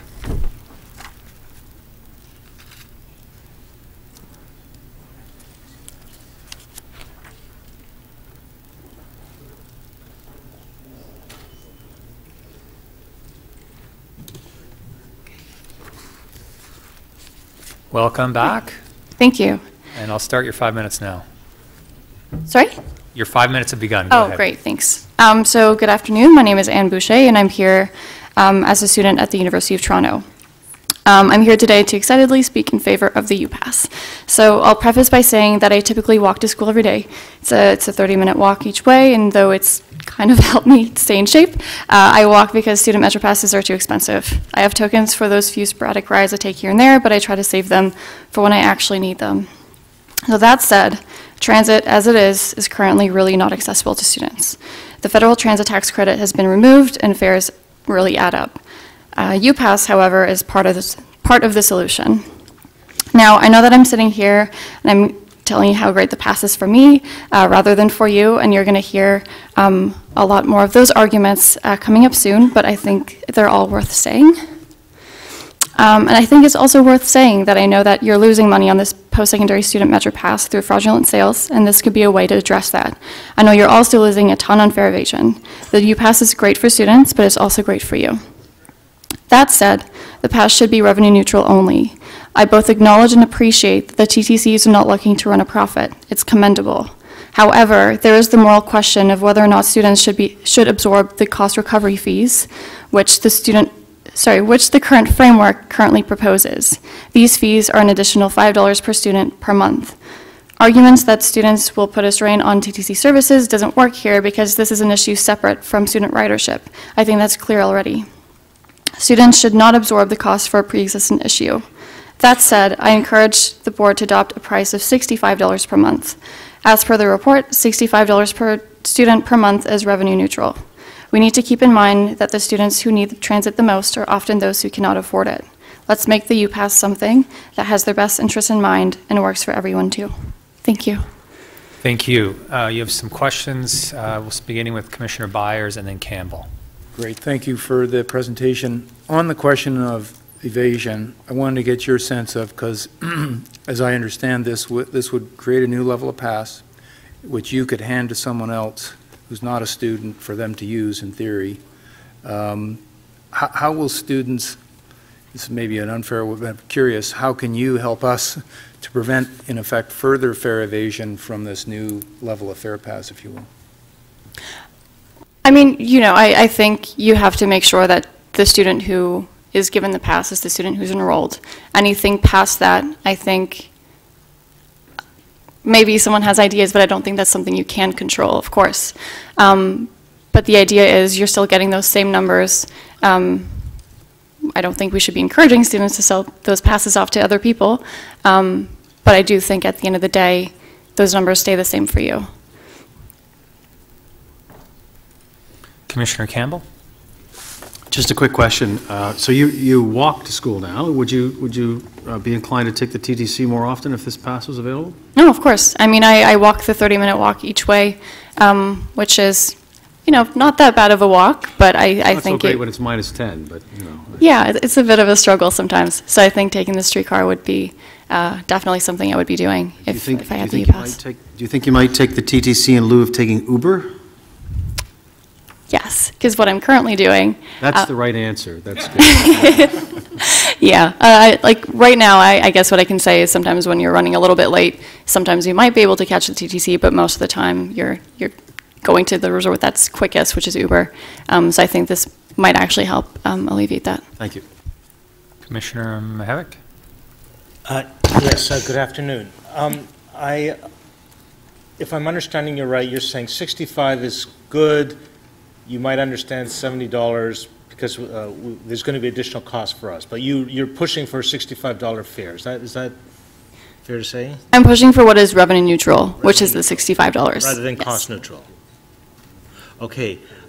How is this being received? Could you give us a quick summary of how it's being received in the student body? We are getting emails and phone calls that students who live very, very close or on campus are bucking it because they feel that this is going to be a cost that they don't want to pay. Yeah, I mean, I think the argument to that, so there are two things. First of all, I mean, we're studying at the, in the biggest city in the country. And I think too often though, you know, we should be focusing on our studies, and at the end of the day, that's what we're here to do. I think too often we go from point A, which is home, to point B, which is either the library or class, and then we go back home. We don't really interact much with the city around us, and so, you know, the UPass for a student on res might actually give them more opportunities outside of the university's borders to actually appreciate where we are, because we're only here for 4 years. So that's probably the answer I would give. Are they buying it? I think. The referendum will show. Okay, so I guess for the most part, from what I have gathered myself, I guess as a student, you know, this is something that, like, we have friends from other schools who have UPasses, and then there's us in Toronto, and we don't have anything. So for myself, when I came to U of T, I just assumed I would get a UPass because I had a friend from UTM who had told me I would get one. So it's kind of just expected that we would have one, and so I think for the majority of students, this is definitely a benefit. There is a minority of students that does not like the pass. I think that's probably always going to happen for something of the scale, but I think generally speaking, students really need this. Thank you. Commissioner Fragedakis. Thanks very much for your presentation. I'm sorry, I'm not sure if you didn't say or I missed it. When does the referendum at U of T end? The referendum at U of T is from March 26th to March 28th, so it's next week. Oh, okay. Thank you. Okay, thank you for your presentation. Thanks. Thank you for coming. Next is Daniel. Isn't that weird? You think the referendum should be first? Welcome. Thank you. I'm sure your mic's on, and I'll start your 5 minutes. Test. Yeah, you're good. Thank you so much. Thank you, board members. My name is Daniel Liss. I'm the Vice President of Education at the Ryerson Students' Union, and I'm a Ryerson undergraduate student. I'm here today to talk, again, in favor of the UPass. I want to talk about a bit about what it's like at Ryerson University. Transit is the main form of getting to campus for our students. We have less than 1,000 residence spots on campus, and that is the common, I'd say, denominator amongst Toronto universities. It's a very small residence population in comparison to our friends at universities and colleges across Canada.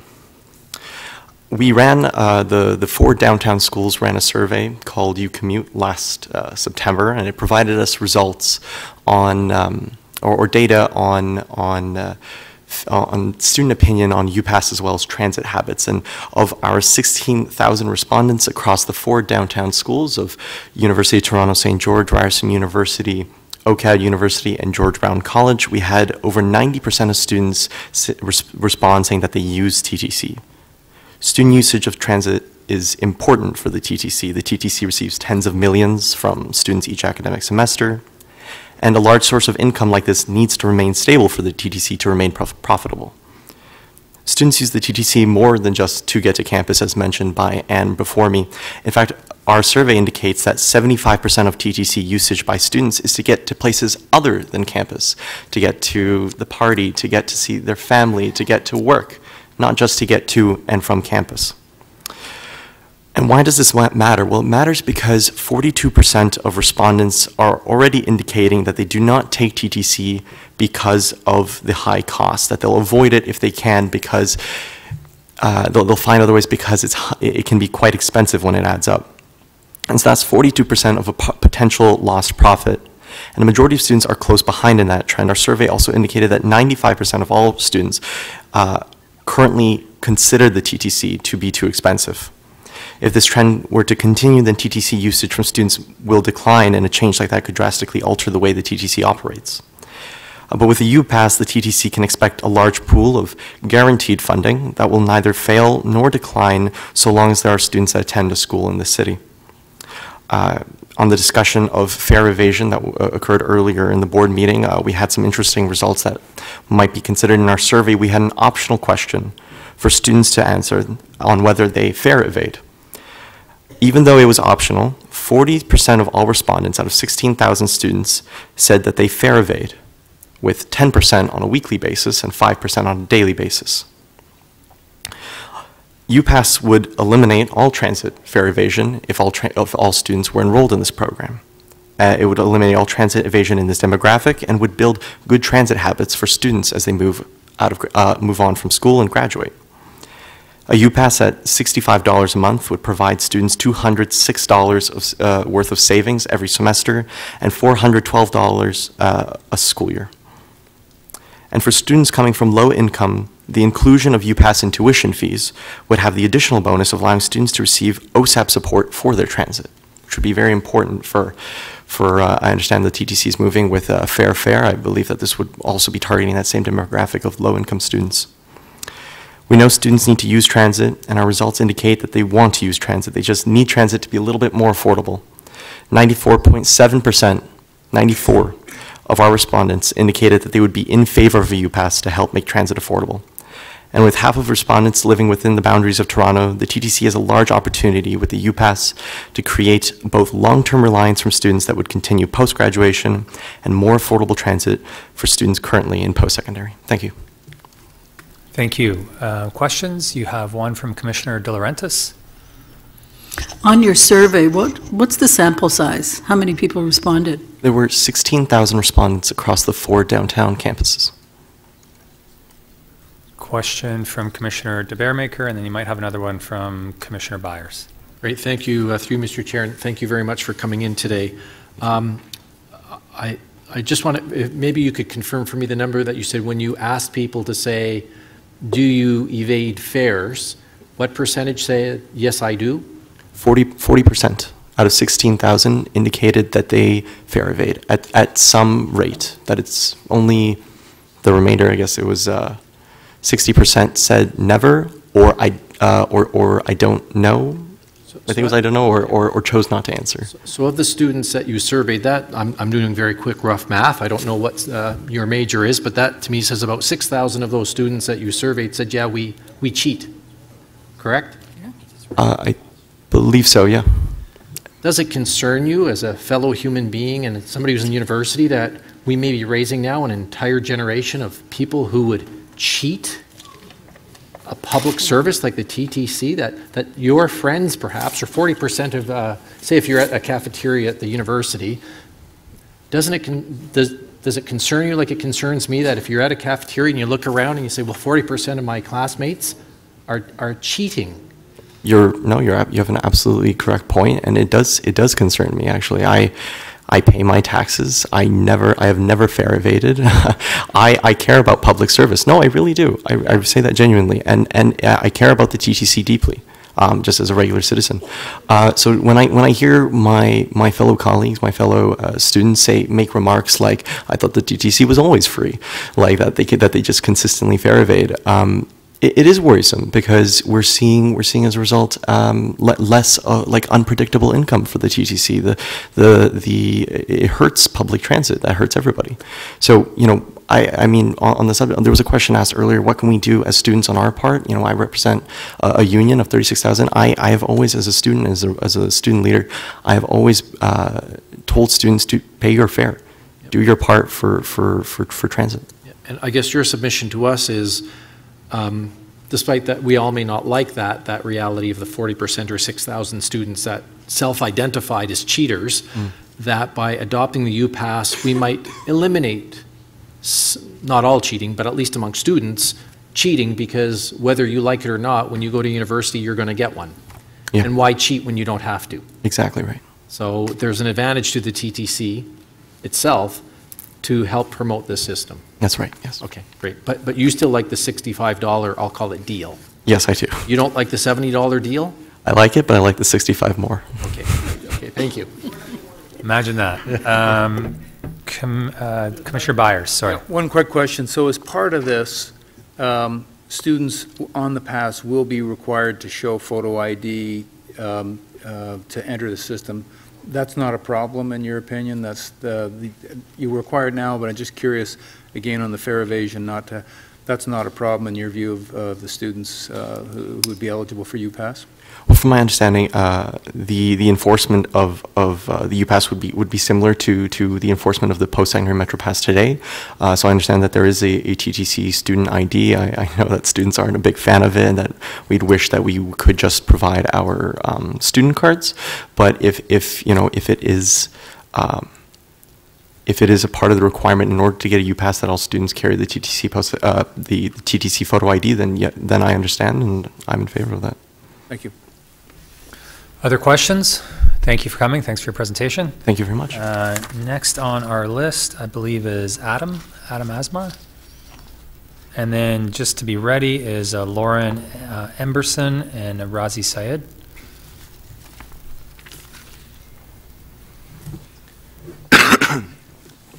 Go ahead whenever you're ready. All good? Yep. Sorry. Good morning. Good afternoon, everyone. My name is Adam Asmar. I'm a third-year university history major student, and I have had the honor this past year in serving with Daniel Liss on the RSU as a Faculty of Arts Director. I'm from the Don Mills neighborhood of Toronto. I've grown up in the Don Mills neighborhood of Toronto with an abundance of green space, but in that sort of gratefulness of green space, I've grown up very far from downtown Toronto. I don't drive. I don't own a car. And it is a 20-minute drive by the DVP and the Gardner, but it is a 40-minute to hour and 40-minute commute, depending on whether or not the TTC likes you that day. With things like the construction of the Don Mills Center and the renovations of the Don Mills Library, my beloved neighborhood has started to attract more people, particularly young people with young families and coming from young immigrant communities, truly attesting to the Don Mills neighborhood being the first planned community of Canada. I moved out of my house second year at Ryerson University, and now I'm grateful to live in the downtown neighborhood. I live just at the corner of Bay and Dundas, which is very close to Ryerson University. But ever since I moved out, excluding exam periods, every weekend, my weekends have been dedicated to visiting my parents uptown. Recently, in May of last year, I've been very blessed to have a new addition to my family. My baby sister was born. She's 9 months old. She's very beautiful. And these visits home for me have sort of been the place that I can reset, the place that I can cleanse, and they have been very crucial to my mental health and my longevity and all this stress and hustle and bustle of downtown, in both the university life and the downtown life, where I can sort of just take the TTC and decompress and come uptown to be with my family and to sort of forget about all the stress I have going on downtown. I believe everything can be better. I believe everything can be improved, and with that belief and that improvement, I decided to get involved in student politics, as I've mentioned. And since our first day in office, starting in May, I've watched Daniel Liss and the rest of the UCommute team spearhead the effort to get an ethically priced discount transit pass, as university costs are rising at exponential rates, and TTC is crucial to everybody, and everybody uses it one way or another.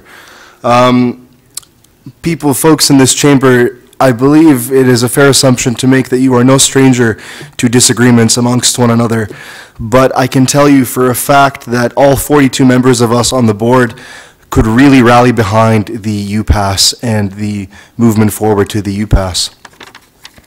And regardless of our unanimous support for this initiative, we on the RSU only are representatives, elected representatives of our 38,000 student membership. And with that student member, we consulted the student membership with the UCommute survey, and there were definitely some interesting findings. The survey gathered over 16,000 responses, with almost 75% of respondents taking public transit one way or another, and almost 85% of those students using transit for travel, and 98% of those students are using TTC along with other combined methods of transit. This is an incredibly pressing issue for students, as almost 75% of respondents said public transit schedules impact of how they select their courses.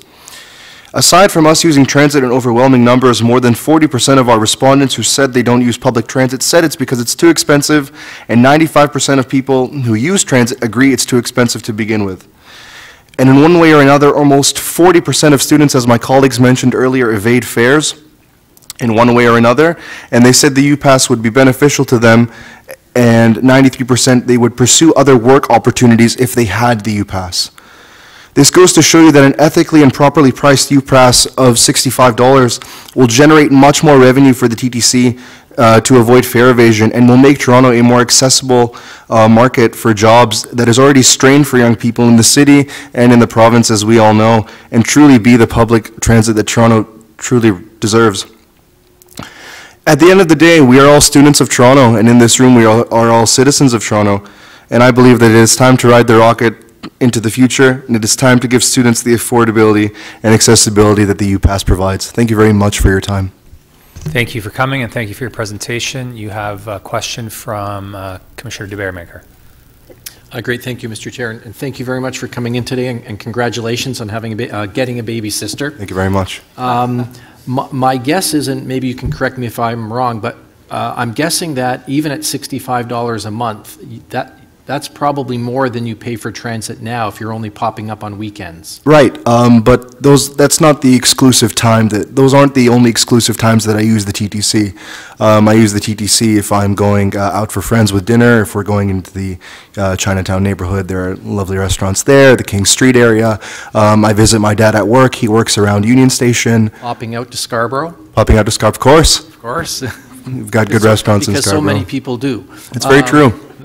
I've gone, you know, as students, we have student lives, and student lives require going places, and going places require the transit system. As I mentioned earlier, I don't drive, and I don't like using Uber because it's expensive. So I would prefer the TTC if I have the time and if I have the means to do so. So for the exclusive visits home to my parents, you're correct. I spend around, I would say, close to $40 or $50 a month on transit. In general? In general. But with the UPass, I would definitely be using transit a lot more, and I would opt for going to more places that I would sort of have to second guess now and be like, do I really want to use the token? Yeah. So for a student like you, and I'm sure there's many others like yourself, that even if your net cost per month, I'll say, goes up a little bit, you're going to get a bigger benefit because 100%. You can take it anytime, anywhere. So that's still a net benefit to you, even if you might work it out on a penny by penny basis to say, I'm only really paying $50 a month for transit now. If we accept the UPass, I have to pay $65 or $70, and I would hope 65. But you're still going to be happy using the TTC more. Yeah. So the margin of $15 is much more than those $15 if I were to have the UPass. The benefit, I mean, is much more given if I were to have the UPass.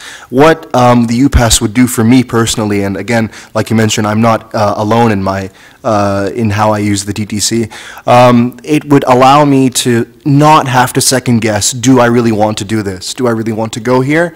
And it would allow me to be much more free in my movement around the city and in what I would like to do with my time. Okay, great. Thank you, Mr. Chair. Thank you. Thank you for your presentation. I don't think you have any other questions. All right. Thank you very much. Thank you. Lauren, is Lauren here? And then we've got Razi Syed, Maclean Duiver, and Braylon Guppy.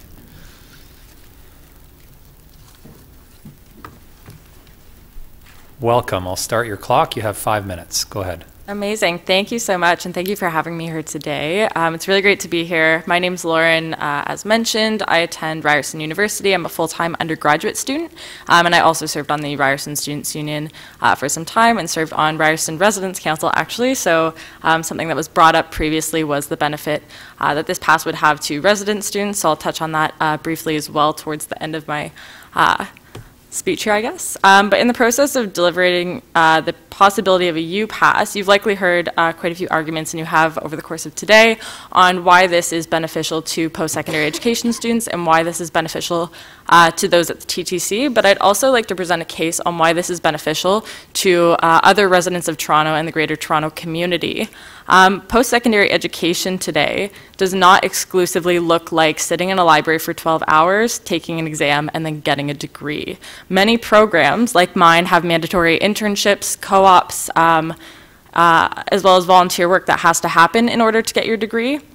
And it requires knowledge and lived experiences of diverse communities across Toronto as well. Many projects take place beyond the walls of a classroom and require research and actual experiences in order to get those things done. And we know that students experience financial hardships through rising tuition and food insecurity, and many don't want to or simply aren't able to take on the burden of costs of transit as well. So with that being said, if we're able to remove at least a little bit of a financial barrier of repeated MetroPass costs and allow all students to access the TTC with the reduced cost of the UPass, we'll stop preventing students from seeking internships and co-op opportunities around Toronto. We can allow students to take on extracurricular opportunities as well as volunteer opportunities in other communities of Toronto, not just those that exist for the purpose of us getting our degrees, but there are many volunteer opportunities or internship opportunities that I have wanted to take on as a part of being a person in Toronto and the amazing communities that we have around Toronto that we all know and love. But there are still financial barriers that exist with having to pay hundreds of dollars of MetroPass costs over the course of months for these volunteer opportunities or internship opportunities that prevent us from contributing to greater Toronto communities. So I'd like us to think a little bit about those benefits, not just to post-secondary education students, not just to the TTC, but also to Toronto communities as a whole. Something else, the point of residence students potentially not being in favor of a UPass was brought up. But yeah, from my experience living in residence and then having worked as a residence advisor throughout my university career, it's absolutely still beneficial to allow students to give back to the greater Toronto community because resident students don't just exist in a bubble in their dorm room and then going to classes.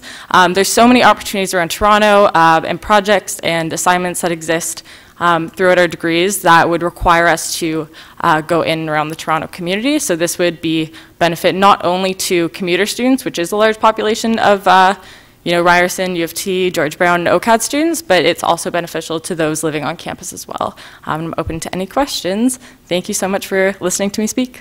Thank you for coming. Thanks for your presentation. Any questions from members? No, you're okay. You're free. Thank you so much. Take care. Thank you. Next on the list is Razi, followed by McLean, and then Braylon and Aiden.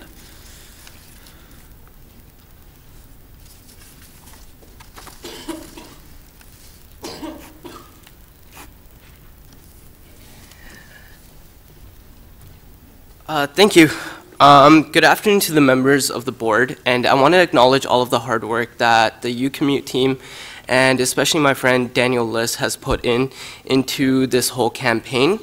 I'd like to start off by saying that I'm thankful for being given the opportunity to speak here and thankful that the TTC is giving us a platform for us to voice ourselves and be able to help the students. My name is Razi Syed, and I'm on the Ryerson Students' Union as an ex officio director representing the Ryerson Senate. Up until a month ago, I was living in Mississauga, commuting almost 2 hours to get to Ryerson and 2 hours back. So 4 hours of my day was spent sitting on a bus. I've never attended a city hall meeting before. I don't know how these things proceed, but me, myself, and many other students at Ryerson or at these other universities and colleges depend on the TTC, and we finally have an opportunity to talk about something that can potentially be beneficial to the students and to the TTC as an organization. As you all know about the survey that was run by the UCommute team with over 16,000 respondents, 95% of the students who responded were in favor, 95% of the students who responded currently find the TTC too expensive, and that 42% of respondents do not take the TTC because of its high cost. Even if you just look at that survey and at those almost 7,000 students who said they don't take the TTC because of the cost, that's already almost $800,000 in lost profit. And that is just with the sample size that we surveyed. Most other educational institutions in Canada and the States have already implemented a UPass program, and the TTC is one of the only transit authorities that hasn't implemented it yet. And that's disappointing. TTC was named the best transit agency in North America, and it is still lacking in many ways. But I have full faith in many of the board members present here right now, and seeing the hard work that they put into making it bigger and better for the future. Furthermore, the UPass would allow a consistent, regular, and reliable source of income and revenue for the TTC, just like Daniel Liss has mentioned, and that is essential for the TTC to remain sustainable, and that's key for the future. With many new services being offered in Toronto, such as Car2Go, Car2Go, Zipcar, Mavin, and more, students are flocking to these other companies looking for potential transportation options because of the pros they provide. Having a UPass would keep students within the TTC ecosystem and create a sense of loyalty to the organization, and these students will be prospective customers for the years to come after they graduate as well. I'm a huge advocate for mental health on campus and participate in the Ryerson Mental Health and Wellbeing Committee. And according to many of the surveys the university has done and many other mental health organizations, one of the major financial burdens on a student and any other individual is transportation. And especially in the city of Toronto, where transportation is really expensive. And not just speaking for myself, I have many other things to worry about, such as rent, groceries, textbooks, tuitions, and more. And that's not to mention the things that I also have to spend that will help my personal, mental, and physical health, such as eating out for good food once in a while or spending on a gym membership. Our personal finances get in our life. It gets in our sleep, in our self-esteem, in our relationships. A cheaper transit pass would, for all students within Toronto, would be beneficial in the overall health of these individuals. To summarize, the TTC not implementing a UPass program would cause the TTC to lose a consistent stream of revenue for the TTC, which is essential. The TTC needs to remain sustainable. The City of Toronto is one of the most innovative and forward-thinking cities on the globe, and the UPass would allow TTC to catch up to the needs of its residences and allow the TTC to be innovative for the City of Toronto.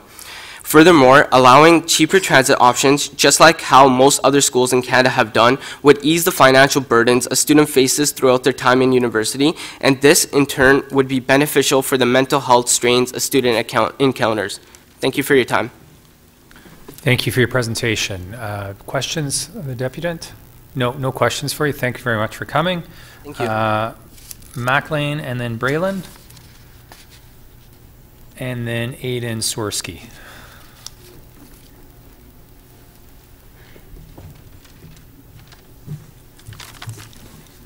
Thanks, folks. So I'm here today to do two things.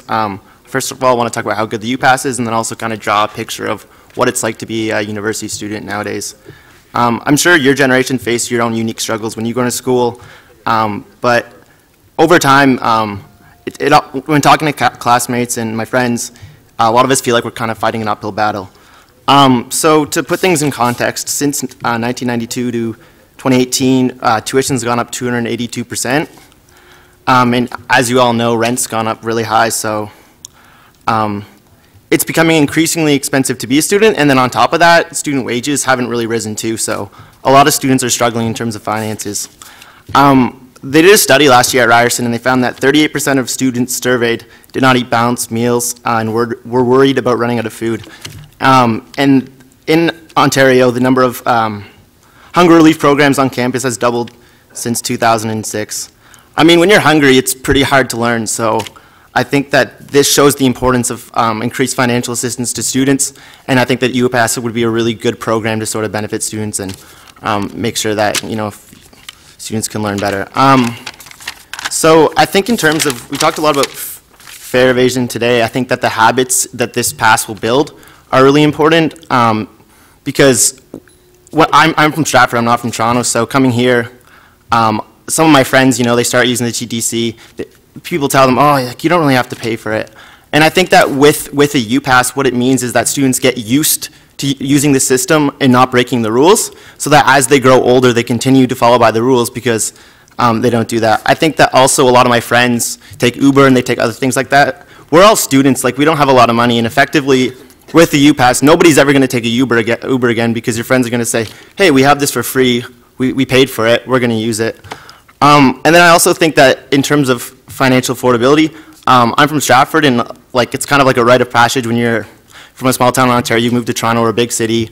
and then maybe you call it home, maybe you move back. But I'm worried about the later happening more often. If students are so debt-strapped and financially strapped, the possibility of calling Toronto home is decreasing. So, we see students moving to Hamilton and a lot of other places. So I think that the implementation of the UPass would really benefit that and increase the, sustainability of the TTC. So.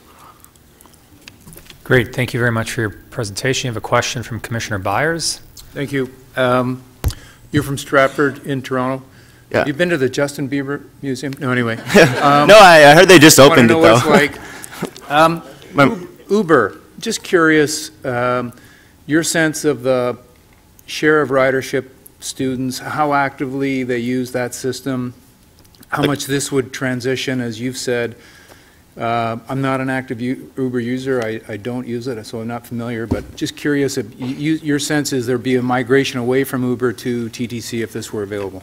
Yeah, absolutely. To answer your question, my generation uses Uber all the time. We all have the app. We all use it very, very frequently. Not even just going out, but also getting to places. So essentially, I think that you would go from having a lot of people using new services to essentially nobody using these services and everyone using the TTC, meaning that, ridership would go up. I know that the TTC is having problems with ridership, and so I think that this would, build good transit habits and get us on board. Personally, if the UPass gets implemented and I can pay $5 to go somewhere, or, I have a pass, since I'm from downtown, it doesn't make sense for me to get a Metro Pass.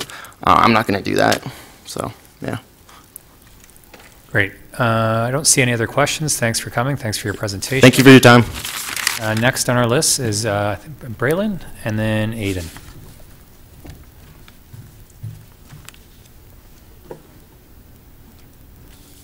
Welcome. Go ahead. Hello, TTC board members, staff members, and members of the public. Thank you so much for providing the opportunity for me to speak to you today. My name is Braylon Guppy. I'm a fourth-year professional communication student studying at Ryerson, and I'm so excited to be here to endorse the UPass today. Not only because it's important financial aid to the thousands of commuting students across the GTA, but also because it's a symbol of support and change within the transit community. So to best illustrate my personal connection to the UPass, I have to start way back 4 years ago when I entered Ryerson as an undergraduate student. I left my residential city in the suburbs of Belleville, Ontario, whose population is roughly the same size as Ryerson's collective student population, to reap the benefits of the big city. But joining residents and living in the heart of downtown right away, I never really understood the full capacity of what the city had to offer. I thought Queen West existed only till Spadina, and that the most northern point of the city was Yonge and Bloor. And I didn't know what I didn't know, and the thought of spending over $100 after I had just paid tuition for the very first time didn't seem like an investment that I could swing right then. Now I live off campus. I'm around Koreatown, right near Christie Pitts, and I realize now that transit is the connecting thread between all communities in Toronto and a necessity for the city student. In first year, I was slowly rationing my TTC tokens, but I found spaces that resonated and made me fall in love with the city. I found Trinity Bellwood's flea market to support local entrepreneurs, and Crow's Theatre in Leslieville to support my love of arts, and even tasted the Danforth, which was delicious. By exploring all that, Toronto has offered a home away from home, and I can finally say that I'm a Torontonian through and through. The learning that I gained outside of the classroom from the communities of Toronto made me love the city and enhanced my education overall. Every Toronto student is entitled to that same learning experience and have the equal opportunity to learn amongst the vibrancy of Toronto. And today we can provide that opportunity for experiential learning and to allow that identity at the lowest possible price and provide an inclusive opportunity for a diverse student population to experience the city. Moreover, it also provides a better opportunity for students to learn on campus.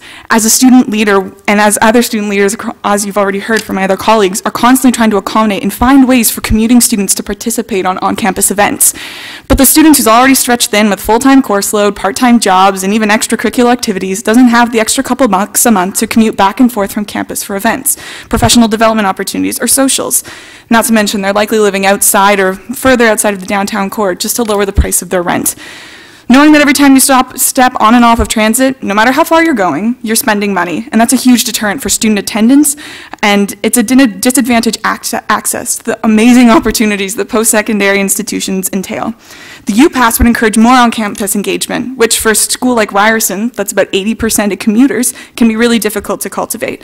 The integration of the UPass at the lowest possible price point means giving flexibility to every student, and an increase in student pride, student learning, and student engagement. But it also ensures a safe opportunity to experience all that Toronto and our campuses have to offer. When I came to the city, I was 18, and I lived a very safe and sheltered town life in the suburbs. And as a woman and as a newcomer to the city, I didn't really feel comfortable walking around the streets by myself, let alone. However, I would always try and take transit when I could and when I could afford it. It was safe, it was reliable, and every student should have the opportunity to experience the city and their campus and to access it safely and have that equal opportunity to do so. By including the UPass, the TTC is making a statement about prioritizing safety for everyone and not just those who can afford it. Today, I'm almost a graduate, a multi-destination commuter, and, like I said, a Torontonian. Although I will not always have access to this resource, I'm excited at the possibilities that the Student TTC Pass could offer to future students and communities. The UPass would provide an opportunity for every student to explore, learn, and professionally develop in this city. It would mean that more students can engage with their on-campus community and the community at large. And it would ensure reliable, consistent, and affordable means to move through Toronto safely.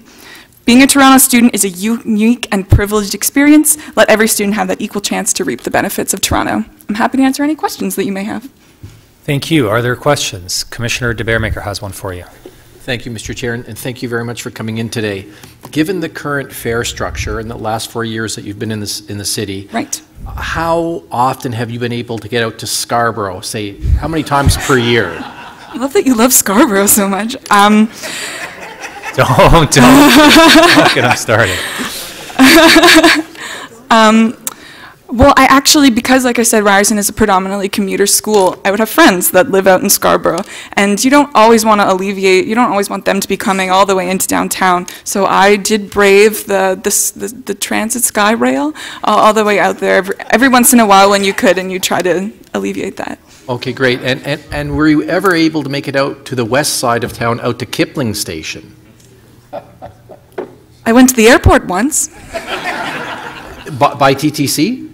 Yes, because the up wasn't available yet. Yeah, then you went to Kipling. Okay, great. So, and do you think if the pass changed, you have friends in Scarborough, and I'm sure you probably have friends in the West End too, or you could get to know Councillor Campbell and his family. They're very nice people. Wonderful. A UPass would enable you to go almost pretty much anywhere you want, anytime you want, even if it's like out to the Scarborough Bluffs to play beach volleyball, or Amazing. to Kipling to skate at Colonel Sam Smith Park, whatever you felt like it, your life would be a lot easier. 100%. And you'd meet a lot more of us probably in your 4 years. Of course, and it's that identity piece, right? Like as a Torontonian, when you say you get to go to the Scarborough Bluffs, it's like, oh, now we're in the Scarborough Bluffs, eh? Or if you're getting to like go to the West End. Sorry, I'm kind of breaking my professional demeanor, but it is that kind of identity that you're talking about that every student should benefit from. Okay, great, thank you. I've just sold on the UPass right there. Thank you. Any other questions? Scarborough related or otherwise? Thank you for your presentation. Next is Aidan Swirsky. Not here? Okay. Then that exhausts our list of deputants. Thank you everyone for coming and for those presentations. Questions of staff, beginning with Commissioner de Beermaker. I'm not sure who I'm questions to. Between Arthur Borkwood and I will answer the questions. Okay, through you, Madam Chair. UPass isn't a new idea, and we tried it before. What happened before? Or should I say, why don't we already have it in place? So in 2008, there was a referendum at the University of Toronto, and it failed. University of Toronto, Scarborough. Toronto, Scarborough, yes, sir. Where I went to school. And it lost. No, probably about 30 years before that. But so there was a referendum, and it lost. Out in a suburban campus where obviously majority of people probably didn't even take the TTC, or they lived in York region or Durham region, so it was probably not the best place to do the first referendum. Perhaps in hindsight, yeah. So, and I noticed Scarborough campus is not on the list this time. So we don't control where and who does the referendum. We simply make available what the framework would be and what would be put to students to vote on. And so certainly, because we've always talked about the economics of the UPass, this staff report that you have before us, is there a critical mass of students that you need to prove this, or any of the institutions that are going to vote on it, if even one of them passes it, you'll start to roll out the program?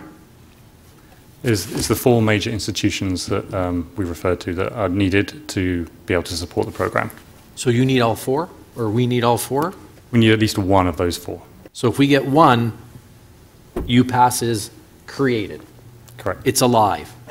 Yes. And then people hopefully will flock to it once they see how good it is. Hopefully. Okay. And through you, Mr. Chair, I'm used to Francis being up there. My apologies. It's been a long day.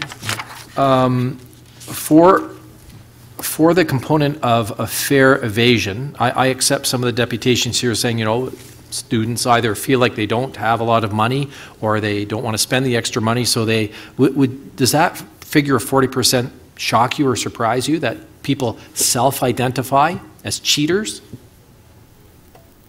saving their shekels from you and I?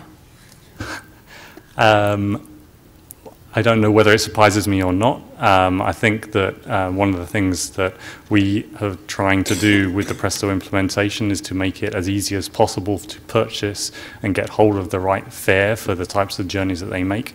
And we know that the easier we make it for people to purchase the right fare or get hold of that right fare, the more likely it is that they will purchase and pay that fare, and we get the revenue that we should get from that. So we, through you, Mr. Chair, we may not be able to put a dollar value on it, but it would make our lives easier. In addition to the benefits of maybe a 15% uptake in students or young people taking the TTC, it would also, do you think, avoid us having to enforce and chase fare evaders? I don't think it means that we will avoid that, the need to do that. I think that is required across all different fare types and customer groups. What this will do is will mean that we increase our ridership, which is one of the objectives that we have laid out and the board has endorsed as one of the strategies that we should be pursuing.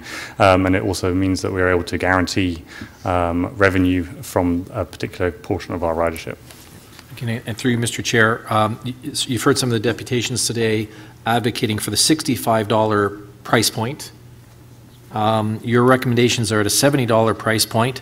What are your thoughts about 65 versus 70? Have you changed your mind hearing the deputations, or are you still sticking to your recommendations that as we launch this, $70 is still a good deal? I believe we have an obligation to ensure that the proposal we put before you means that it is sustainable for us as an organisation, and what the recommendation that's before you is sustainable. Okay, thank you, Mr. Chair. Question from Commissioner Mihevc. Yes, just to be clear, because I think there might have been some confusion. If Ryerson votes in, they are in. That doesn't mean that Scarborough Campus University of Toronto can piggyback on it. They need their own referendum to basically participate, correct? Correct. And but our methodology of proceeding, because it's not just 4, there's York, Ryerson, U of T, Scarborough Campus. There's also, Mississauga is probably a different kettle of fish because it's outside our borders. There's also George Brown, Seneca, and so on, and there's Humber, and then there's OCAD as well, Centennial, so there might be another. All of them would basically be able to have similar referenda and basically buy in at the same cost. Correct. Okay, great, thank you. Commissioner Byers? Thank you. First on enforcement of the current post-secondary Metro Pass. People are required to show ID. What's your sense of, and we've heard some of the surveys here about the students have done on evasion, pretty open. Do we have is it being fully enforced today that people show their ID, or is there a sense where there is some leakage with the post-secondary pass today? So So today we're in a transition away from legacy fare media. Is there fare evasion on using current post-secondary Metro passes? I think that's highly likely. I think but that is likely across the board with all fare media types in one way or another. So I'm not sure that this group is any particularly different in that respect.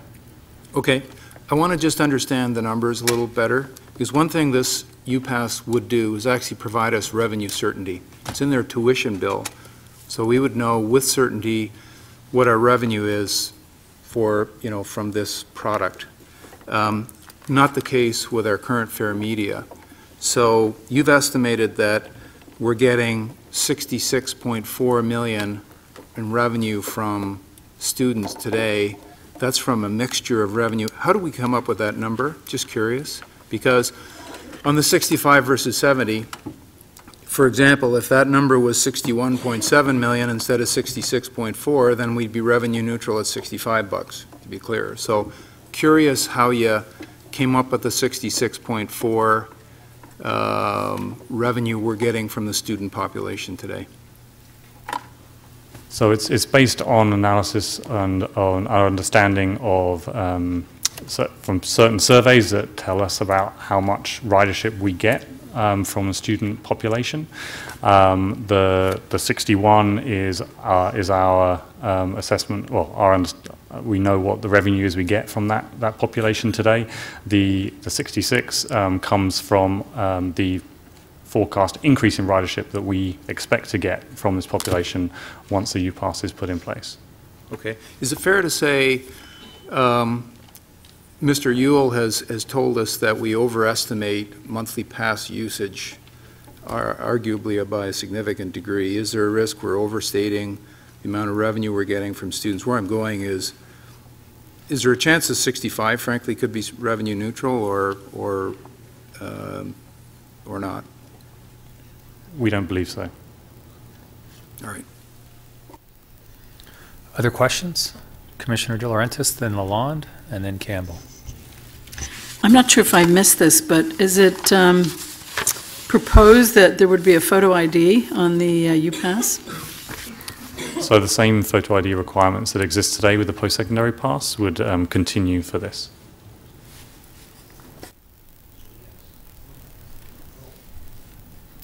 Is that it?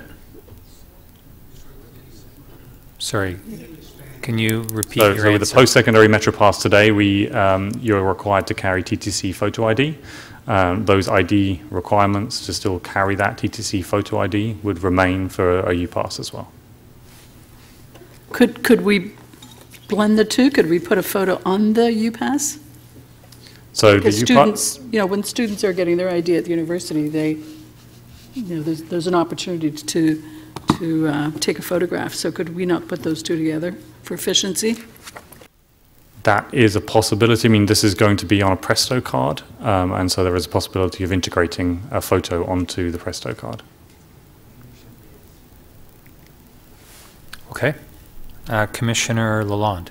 Yeah, I was actually going to question in the same area. My question was a little bit different. Why do we have to have the TTC photo ID? Why can't they show their university photo ID?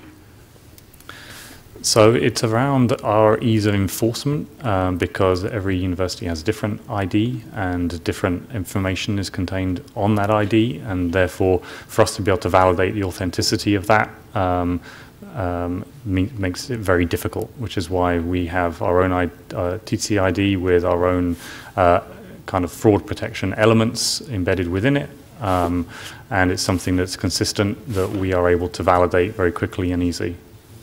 Okay, thank you. Commissioner Campbell? It says that if there's a 15% uptick in ridership, that it's going to cost us $4.7 million, and if there's a 20% uptick in ridership, it's $5.7 million. How can that be? How can we calculate those incremental costs? Because we don't even know how many universities are going to be taking on and agreeing to the pass. So we've just assumed, those costs assume that the four major institutions are on board. So are we saying that, and have we done ridership projections then? What are the ridership projections that would, I guess, substantiate those amounts? So for those 4 institutions, it'll be 4.2 million annually. 4.2 million, and so we're saying that we're going to add, what, extra trains along Line 1 or Line 2, or extra streetcars along Dundas or Queen, or, I mean, is this theoretical or is it realistic? So those costs are realistic and attributable to predominantly the surface network. And sorry, what was the total amount in ridership? 4.2 million. 4.2 million. Okay, so the reason I question it is because we routinely miss our forecasted budget of overall ridership of 545 million or 539 million by several million. And so, and I don't know that we make those sorts of service adjustments in year. So I'm questioning the numbers as to whether or not they're real numbers or they're theoretical numbers. I mean, and how did we arrive at the number of, the number of additional trips per month, 4.5? Because university students typically work, well, so how do we arrive at those numbers?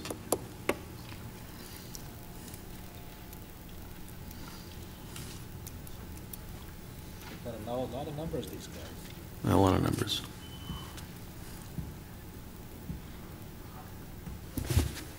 So again, it's based on our projections around ridership, and the 4.5 is on top of the 30 that we currently understand that students take.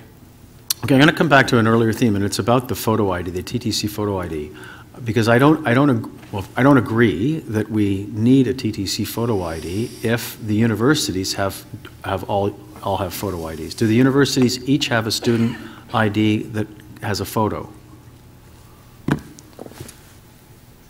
I believe so, but I don't know off the top of my, not necessarily, and what they contain on their ID will differ from institution to institution. Well, it'll be a student number and a logo in a different color, but I mean, I don't think it's going to have personal information. And is it not? And really, the fare inspector is really just there to verify that the individual is with one of the universities. So I'll just interject. I think one of the challenges we have is full-time versus part-time students. I think one of the challenges we have is the expiry of the student card. I still have my student cards from U of T. They're probably very different looking now. But I think that those are the issues that we have to grapple with, and are asking our transit fare inspectors to differentiate all of the information on the various student cards may be a challenge. It is something we will look at. Because we take the point that we want this to be easy and convenient for students, but I think we do have to be realistic about some of the challenges that the University Photo ID present to us. So I want to come back to the Presto, the notion of having the ID on the Presto. Does Presto, has Metrolinx done that anywhere else in the province where there's a photo ID? Not for customers, but for staff, yes. There is space on the back of the Presto card to accommodate a photo, because a number of different agencies around the province have asked for that. Okay, so that being the case, then it wouldn't, the technology is there. I mean, they can do that so that the student could then get their pass. And this pass, the U-Pass, do they get it in September and it's good for a year, or do they get it in September and it's good per semester? Per semester. Per semester. So they have to get another U-Pass in January? Correct. It's an electronic pass that is downloaded onto the card via the reader. So they get the one card, just like we get a Metro or the Presto card, then they download or upload an amount, or what is it? So it's the pass. They upload the pass, okay. Yes. And will there be a fee? Well, there's the $5 administration fee for the card, is that correct? So each no, sorry, that was the monthly. Sorry, what is the, so for a Presto, you're paying $6 to get the card. What's going to be the fee for the students? Or is it worked in? It's all worked into the price? So every institution has the ability, if they so wish, to charge an administration fee on top of the costs that you see in the report. Okay, thanks for the answers. Thank you. Commissioner Fragedakis with questions? Yes, thanks. So I understand that the UPass might actually encourage students to travel in the off-peak periods, and this is just a little bit off of what Commissioner Campbell was starting to say about all these extra people that are going to be now using the system. So I'm assuming that they're going to be traveling in the off-peak periods. Is that the assumption that staff is going under? Yes. And if so, does that come out in the consultations with the student groups? In the data, it's in the consultations. So it's in the data analysis that we've done, and it's also through the consultation that we've done. Okay, so the two line up. Okay, great. Other questions? Speak? Okay, one more question from Commissioner Byers. Just on the pictures then, where do students go for this? Is it on campus? Do they have to come to our office? How easy is that going to be for students to get the TTC photo ID for these passes? So there are two different ways in which we deliver that service today. One is through a photo ID center, which is currently at Sherborne Station, where students would come, have their photo taken and get the ID. Then we also go out to each institution and kind of spend a day or 2 days out there so that students can, on that time, get the photo ID there and then, rather than having to travel into town. Okay. Any other questions? Going once? Okay, to speak, Commissioner Mihevc. Thank you very much. I'm happy to move the staff recommendations, and my suggestion to folks is don't muck it up with too many more add-ons in that. Like, it's pretty simple deal here. $70, one term, photo ID, and let's figure it out. Let staff, there will be sundry issues, like what do you do with graduate students that are part-time, that never graduate, that go on for, like, you could tie yourself in a million knots on some of the sub-questions, and I think we should leave it to staff to figure that piece out. This is our third time trying to get a university student pass together. First time it was stillborn at the commission. The second time we lost the vote at the campus itself. And there's a vote happening, I think, next week at, University of Toronto is doing theirs now, Ryerson in the fall. These are very sensitive matters, very sensitive matters. All we're doing is our side of the ledger today. So we want to keep it as simple and clean and direct and supportive as possible. So I think the staff report does that, and I think we should keep it that way. And lastly, I think this is a great legacy for Arthur. If you get this in, you get free TTC for the rest of your life here at the City of Toronto. That's on record, right? You'll sign your letter. I think it's a great thing for the City of Toronto. As many deputants have said, this is their ticket to the City of Toronto and not just to their post-secondary institution, and that includes the suburb of Belleville, Scarborough. It will allow the youth to basically, travel the entire city and get to know us more deeply. And I think it will also increase ridership. This has been a long time coming. Many institutions around Ontario have this, and it is our turn. Regrettably, we have to charge a higher price than the Western Ontario and the Queen's University and McMaster charge, but that's because of our different price structure and cost structure. So I'm happy to move the motion. This is I'll be looking forward to reports next week on the referendum, and hopefully it will pass. Thank you. And be assigned to other institutions to follow suit. So if it happens there, and then it can cascade to the other universities and community college, then that will be a great day, frankly, for public transit. Thank you. Commissioner De Laurentiis, then Lalonde, then de Baeremaeker. This is on behalf of Commissioner Heisey, who had to leave. He just wants the board to know that he's fully supportive of this, but feels strongly that there ought to be a photo ID. Thank you. Commissioner Lalonde? Yeah, I just wanted to echo Councillor Mihevc's thoughts. I think this needs to be simple, and I would encourage management to really investigate the cost benefit of the photo ID. It seems to me if you get the major institutions on board, then, you know, how much cheating is there going to be? There's really not much point to it at that point. And I also worry a little bit about us overloading our photo centers. If we've got 70,000 or 100,000 students crowding them to get pictures taken. So, you know, I know we haven't figured all that out yet, but I'd encourage us to think that through. Commissioner De Baeremaeker. Thank you, Mr. Chair. I'll certainly support the staff recommendations and take Commissioner Mihevic's advice. Actually, Commissioner Heisey has told us, I think, on a number of occasions that he also grew up in Don Mills, and that the ability to take public transit really into the downtown core, he says, changed his life and opened up a whole number of worlds to him that as a kid in Don Mills he would have never experienced. So, and I think that's one of the reasons why decades and decades and decades later he's sitting on this commission, because he knows how important public transit is.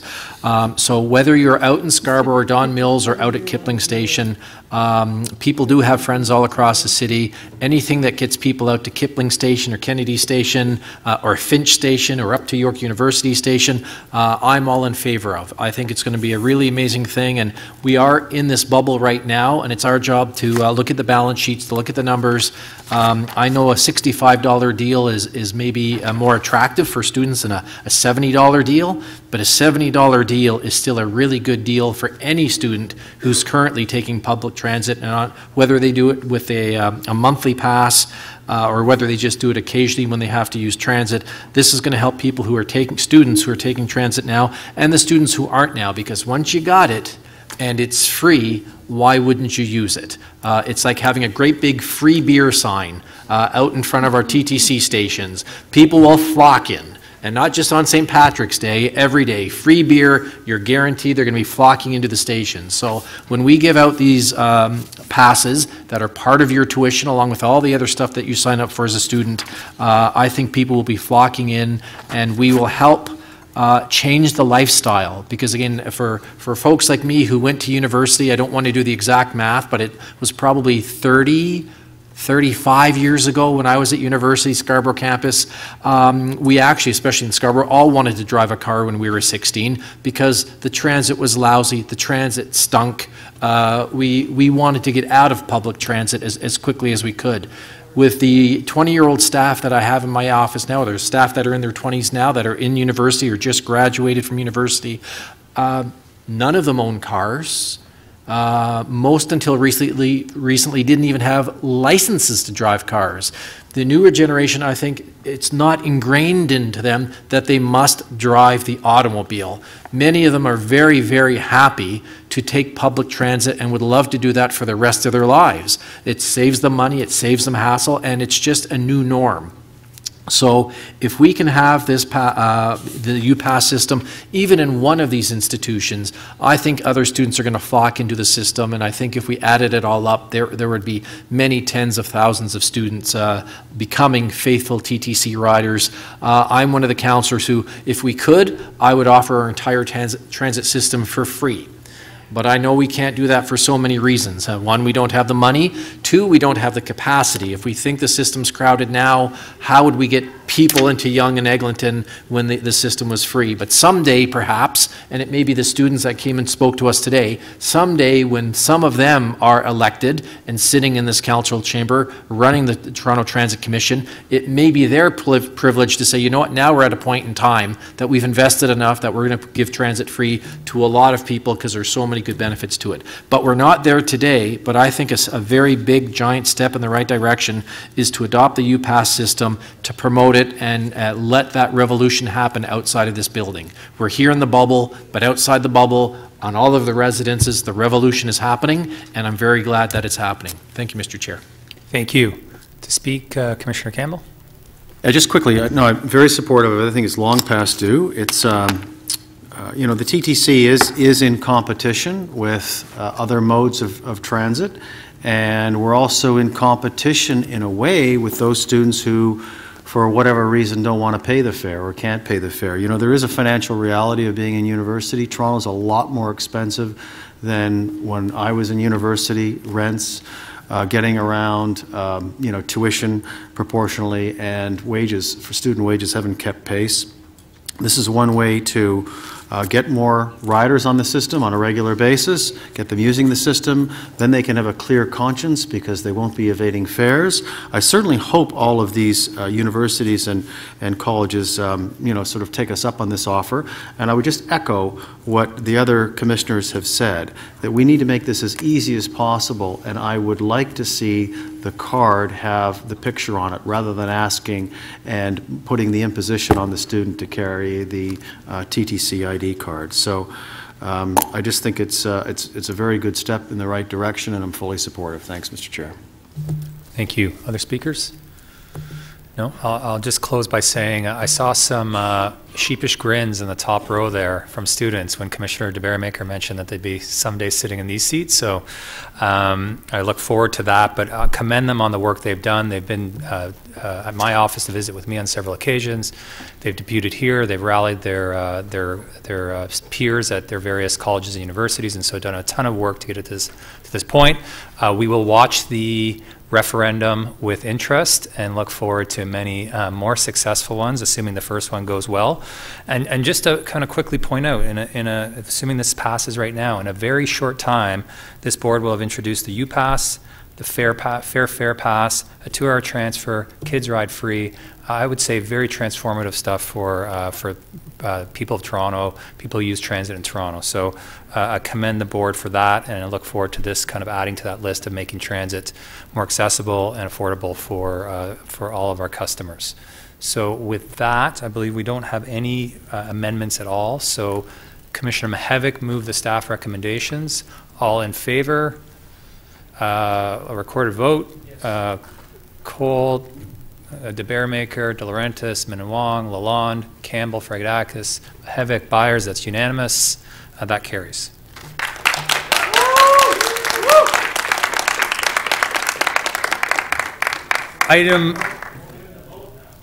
Item number, the work's begun. Real work begins. Item number 10 is new TTC services in Southwest Toronto, and we have a deputant, Tim Scott. I don't know if Tim is here still. Yep, welcome.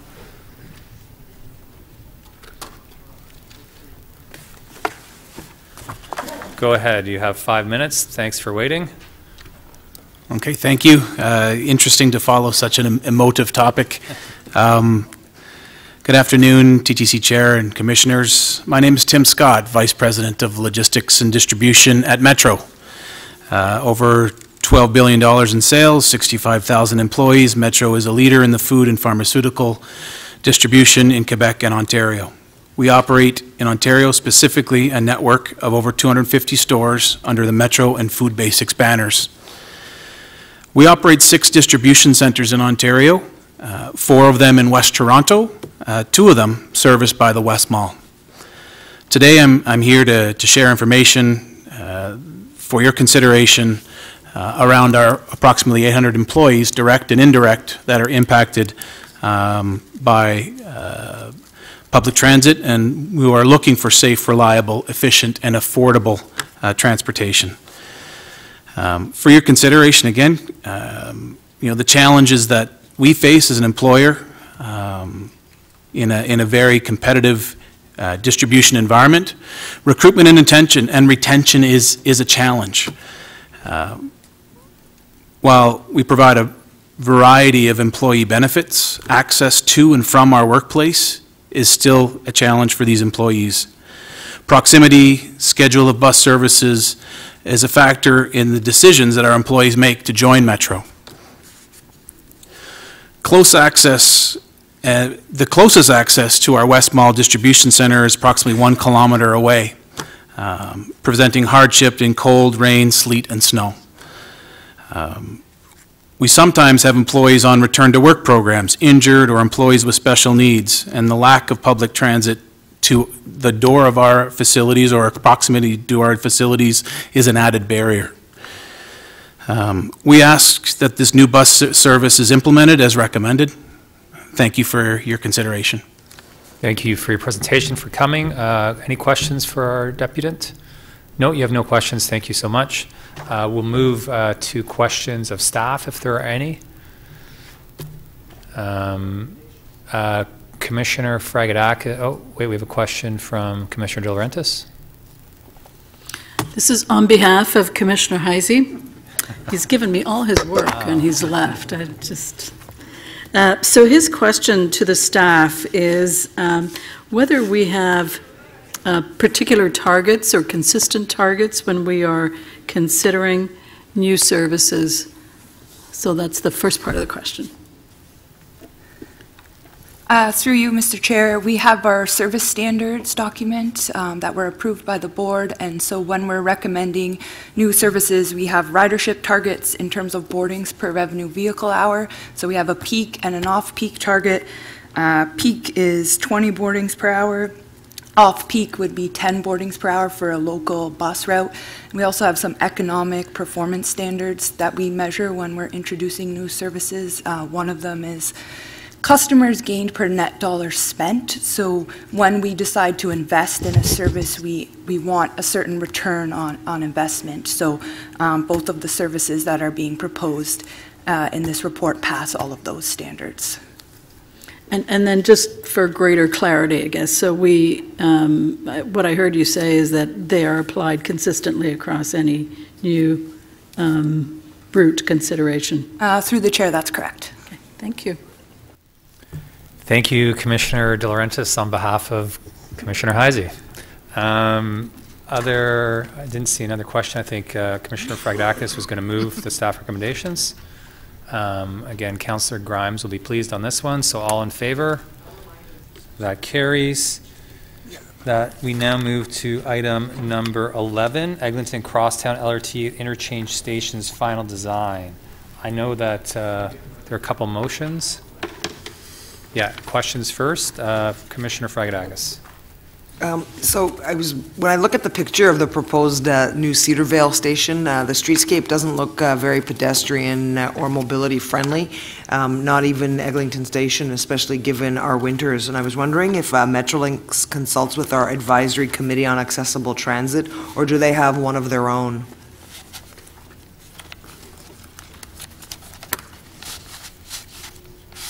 We have staff present here from Metrolinx, and I'd like to invite them down to respond to your question, Sure. please.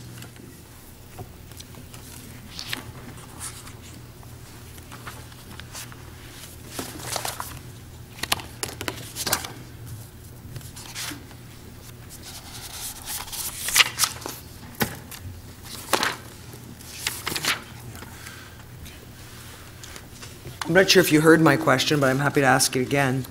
Thank you. Please, if you would. Oh, okay. So I just said that when I was looking at the picture of the proposed Cedarvale station, that the streetscape doesn't look very pedestrian or mobility friendly, and I was not even the Eglinton station, especially given the Toronto winters. So I was wondering if you consult with our advisory committee on accessible transit, or do you have one of your own? Yes, sorry, I'm Richard Pilianis. I'm here representing the Eglinton Crosstown team.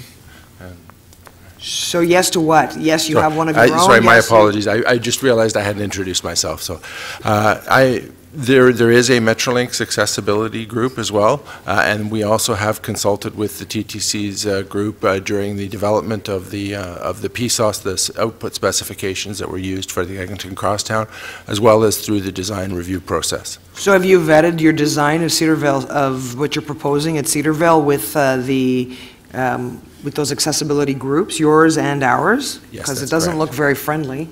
They have been reviewed by those groups, yes. And their response has been? There have been comments through the design review process, and we are in the process of evaluating those comments and implementing them where practical. My apologies. Okay, so we may actually see something revised as it relates to Cedarvale and or Eglinton? Not in any significant way. My apologies. We are not going to be making significant changes to the design of the station, but where details are It wasn't the station so much as the streetscape outside the station. The streetscape outside the station is part of the city infrastructure. It's not part of the crosstown infrastructure. Okay, then I guess I'll take my questions offline to the Transportation Department or somebody in public realm. Other questions of Commissioner Byers?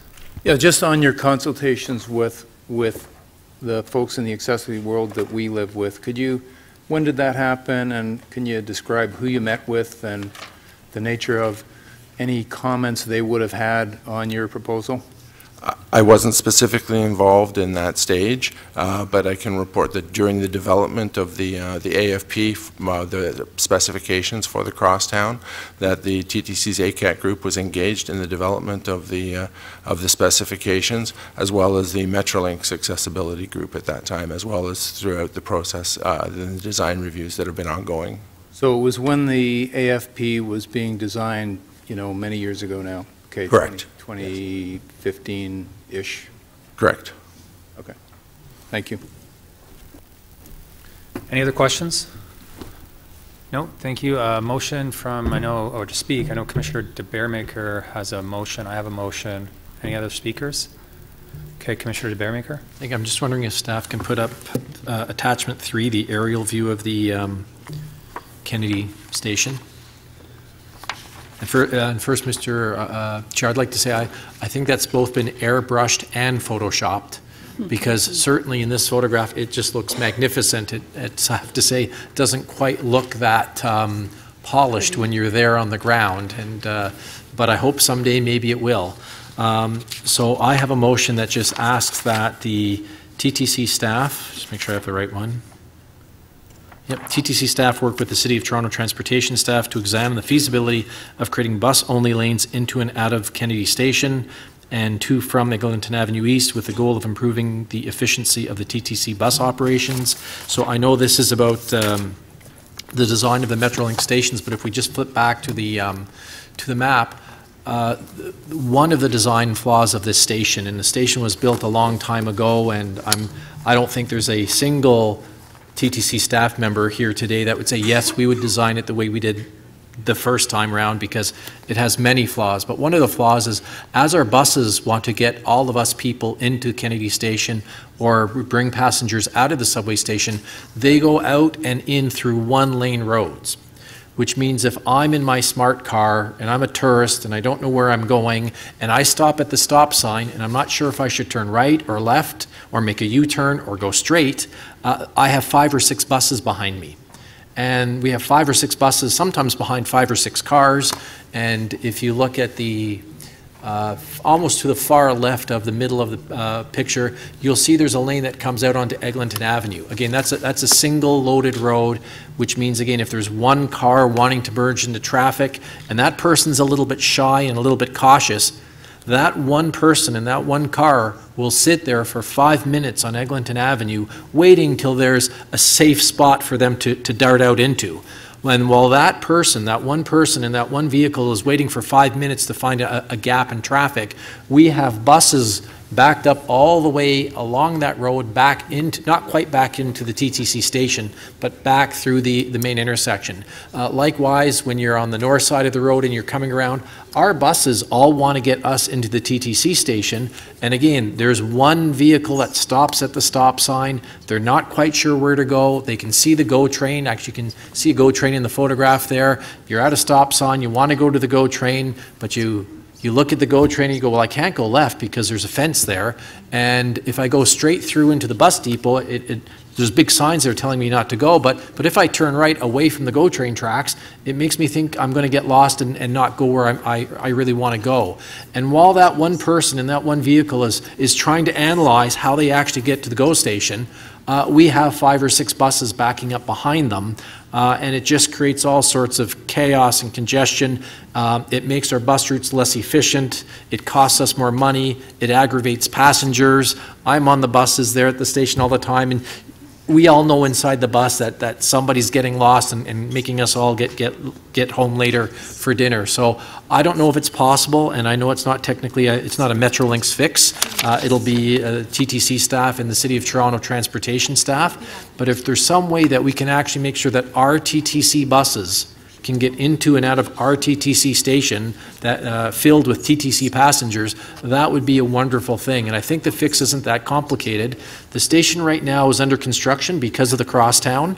And I don't know who, I'm assuming it's in cooperation with Metrolinx. We actually have widened some of the roads. And I think by accident, we've actually, still congested, but we've actually improved some of the efficiency for our buses getting into the station, because when there used to be just one lane to get in, now there's 2 lanes. And the buses sort of sneak around the stalled cars or the cars dropping off their husband or wife to run into the station, and they're getting into the station sometimes faster once they get past the construction on Eglinton. So my motion is a simple one, asking our TTC staff to work with the transportation staff to figure out a way that buses not get priority over vehicles, but have their own separate lane, so that when there's 10 buses in a row, the buses can go out and they're not going to get stopped by a couple of single occupancy vehicles.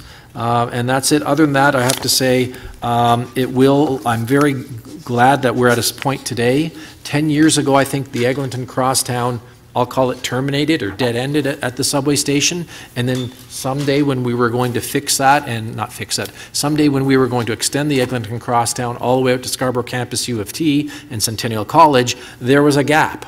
And all of us would have to get off one LRT, walk a few hundred meters down the platform and get on another LRT and keep going in the same direction. Because of I'll call it the long and winding road of our transit history, I think we're going to fix that now, so that if you're on the Eglinton Crosstown, someday when it's built out to Scarborough Campus, you'll just stay on the vehicle and go all the way across. So with that, Mr. Chair, I think the station designs are beautiful, and if they look good in reality as they do in these concepts, I'll be a very happy camper. Great, thank you, Commissioner. While Commissioner Fragedakis works on a motion, I'll just speak. I do have a motion, and if clerks could put it up, maybe I'll speak to it while they're doing that. I certainly commend Metrolinx for reaching out to our ACAT, our accessibility committee, early on, and again, I think they have a similar body in their organization that they've done that to. I know on behalf of our ACAT community, there's concern that outreach was done at 10% design in and around then, and that they didn't continue that conversation at later iterations or phases of design. And so I know we're on wayfinding, but I think one thing that ACAT has illustrated to me, and I think many of us around this table, is how important harmonized, clear, effective wayfinding is, and some of the design that goes with that in making sure that public transit is accessible.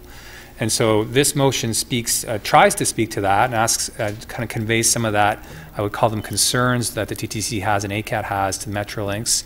But it's also an effort to ensure that we're not in a situation where at some of the interchange stations, you may have wayfinding signage and typography that aren't consistent from a lower and an upper level at a station as people try and traverse the transit system, because ultimately, we always be great and fun debates about whether things should be red or green or what have you. I think, though, on this front, we just need some consistency, and so this motion is an effort to relay some of those concerns to Metrolinx. I know we're at, I think, above 90% design on these stations, but where that consistency where changes can be made to ensure that consistency is there, I hope that can be the case. And so that's my motion, as much on behalf of ACAT as I know many residents and our customers who'll be using the system. Commissioner Fragedakis, is yours ready? Yes. Great. So it's that TTC staff work with City of Toronto staff to examine the pedestrian realm and mobility functionality in and around Cedarville Station. I mean, I understand in speaking with Susan that some of the specs were done in about 4 or 5 years ago, and so perhaps they weren't thinking about these things 4 or 5 years ago, but in any event, we're thinking about them now, and so I would like this looked at. Great. Question of the mover of that one or this one? Councillor Fragedakis. Go ahead. Thank you, through you, Mr. Chair. Would you consider it a friendly amendment to add Eglinton and Kennedy onto that as well? Sure.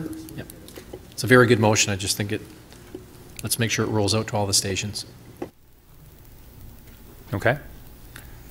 So we'll vote on the amendments, I guess, in the order they were placed. So the first one would be Commissioner DeBaremakers, which is on the bus routing. All in favor of that amendment? No opposed, that carries. Mine on the consistency of wayfinding for accessibility reasons. All in favor? That carries. And the third one is Commissioner Fragedakis on public realm in front of interchange stations. All in favor? That carries. The item as amended, all in favor? That too carries. Thank you. We're on item number 12, and we have two deputants. We have Alan Ewell and Hamish Wilson, two new faces to the TTC board. We'll begin with Mr. Ewell. No, who's setting up his AV? Don't go far. We're here to approve a contract amounting to an upset amount limit of $16 million for a 2-year duration. This is for preliminary design of tunnel and associated structures. This is our most current subway map. By the naming of the Eglinton Crosstown as Line 5, the TTC recognizes that this line will also be part of its subway map. Likewise, for Line 6, it will also be part of our subway map. So even if we do nothing on the relief line for another 107 years, by the end of the next term of City Council, 50% of our subway map will only be subway. The remaining parts of the 2022 subway map will be 33% LRT and 17% ICTS, which is the SRT. The previous administration waged a propaganda war on streetcars and LRT technology in general. While this campaign was not very factual, it was regrettably rather effective. Most Torontonians don't really realize that in less than 4 years from now, a full third of our subway network map will actually be LRT lines. It is time that we start calling this map a rapid transit map and not the misnomer of a subway map. From last month's meeting and TTC staff response, everyone here is aware of a couple of things. The City of Toronto has mandated that the TTC consider LRT as an option for Phase 2 or the Relief Line North. TTC staff also stated that LRT option could be considered during the TPAP process for the Relief Line South. This would be during the public consultation process. On this, I respectfully disagree. The TTC argument will most likely be during the TPAP process is that it would require rework of design work already done and would delay the cost of the project and add additional costs to the project.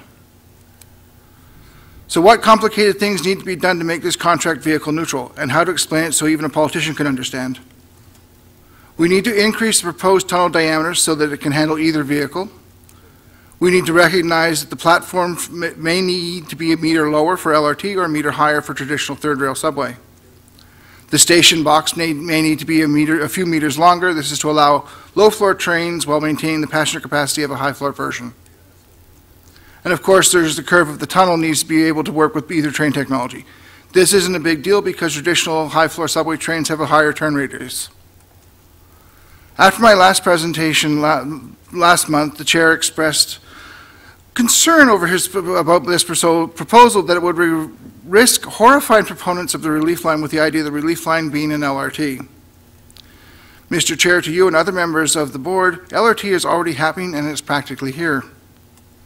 In the past 4 years, we have opened 6 new subway station stops, giving us our subway map of 75 stations, including the SRT. In the next 4 years, we will open 43 LRT station stops, with just under 40% of those stations being underground. So in spite of all the arguing, pontificating, and general speechifying that has happened in this room in the recent past, 43 LRT stations will soon be part of our subway or rapid transit map.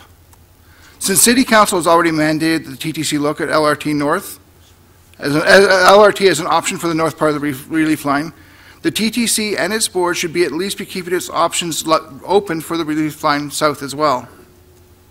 The biggest impediment to this vehicle neutral design would be in this coming contract is the tunnel diameter. Please remember that the city has mandated the TTC consider LRT option for Phase 2 or the north part. Don't forget Ottawa opens its multi-grade LRT line later on this year, and Line 5 opens in less than 3 years from now. Amending this contract now to have the tunnel diameter work for both train technologies is the most cost-effective way of keeping our options open. Please do the right thing and please do it now. Thank you. Thank you. Questions? Commissioner Byers has a question for you. Thank you. And I agree with your premise here. I do believe as well when Crosstown comes in 2021, Toronto's going to love it. And they'll be open to LRTs. Have you talked to, this is not a small matter, making sure it's underground is open to both types of vehicles. Have you had conversations with staff about specifically what what would be needed at this stage for that, and any sense of their reaction? Not specifically with TTC staff, but I have consulted with the crosstown staff at their community offices to get the tunnel designs and what would actually need to be done to make it work. Okay, thank you. Thank you. Hamish Wilson?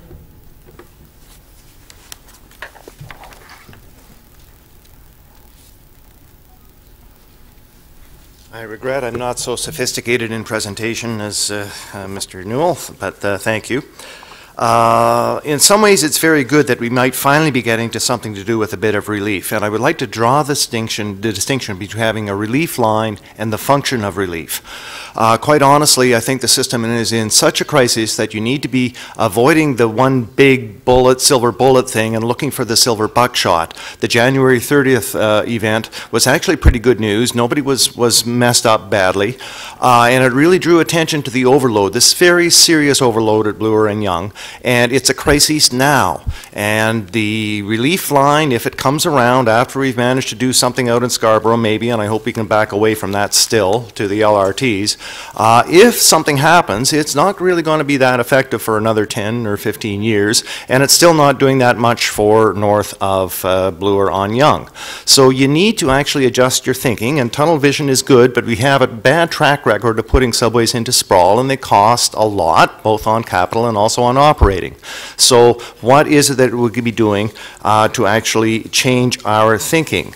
And my sense has been we need to think surface. It may not be as effective, change to surface thinking, surface relief options. It may not be as effective in terms of overall capacity as a subway, but certainly in Curitiba in Brazil, they figured it out. They've done bus options. To quote from Urban Acupuncture by Jamie Lerner, "I have no doubt that the city of the future will be served by surface transit. It is faster, vastly cheaper, 1/100th the cost per kilometer of a subway, and can be easily integrated with the existing metro lines. The secret is to create a bus service that performs as efficiently as or better than a subway line. The solution, the BRT."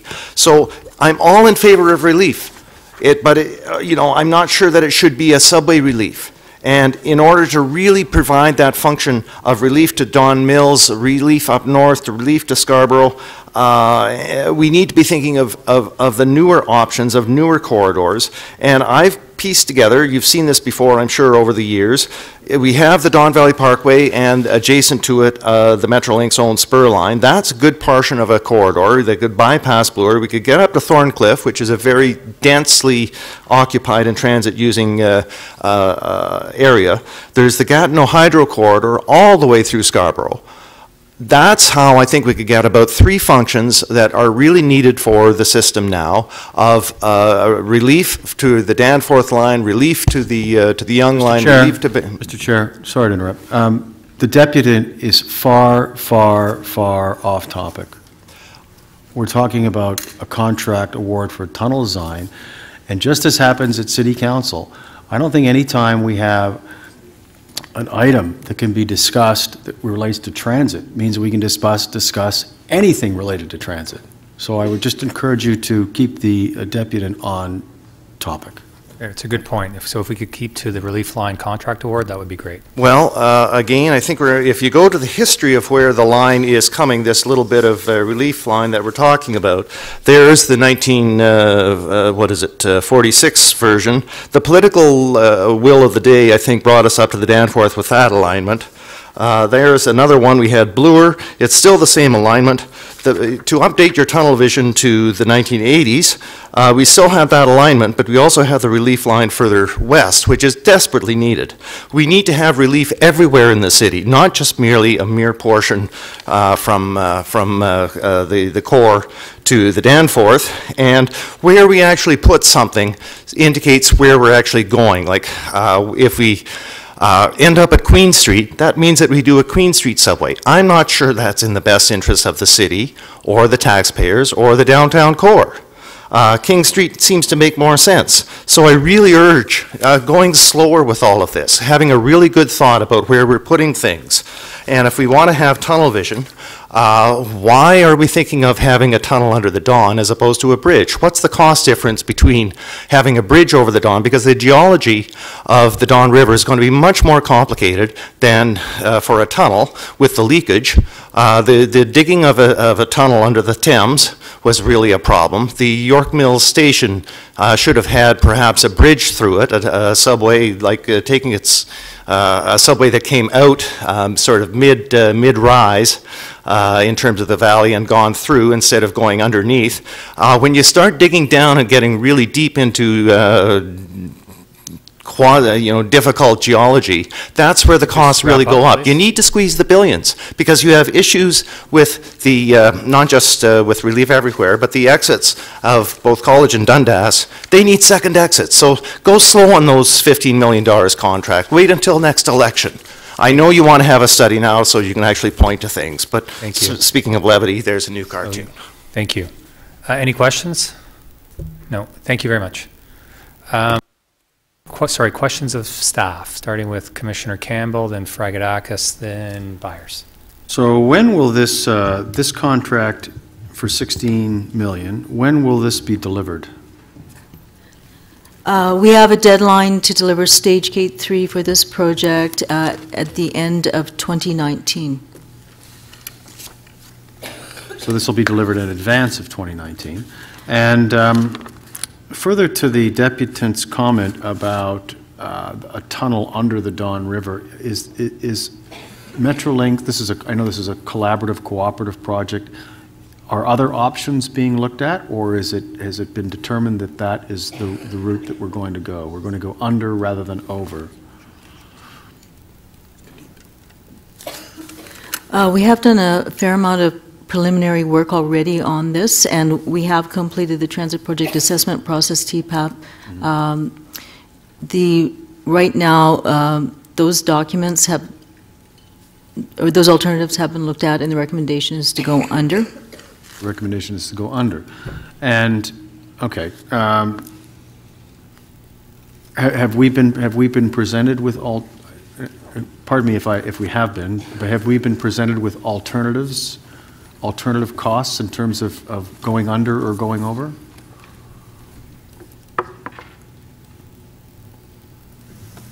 The alignment is sitting about 25 meters below grade, so to get to the surface and then over would be technically quite challenging. How do we do it on Bloor Danforth? The Bloor Danforth line is quite shallow. It's 2 or 3 stories underground. The 25 meters is, we're down, what,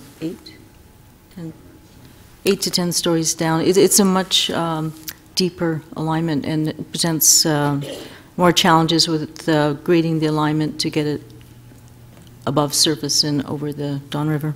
Okay, thank you. Commissioner Fragedakis, questions?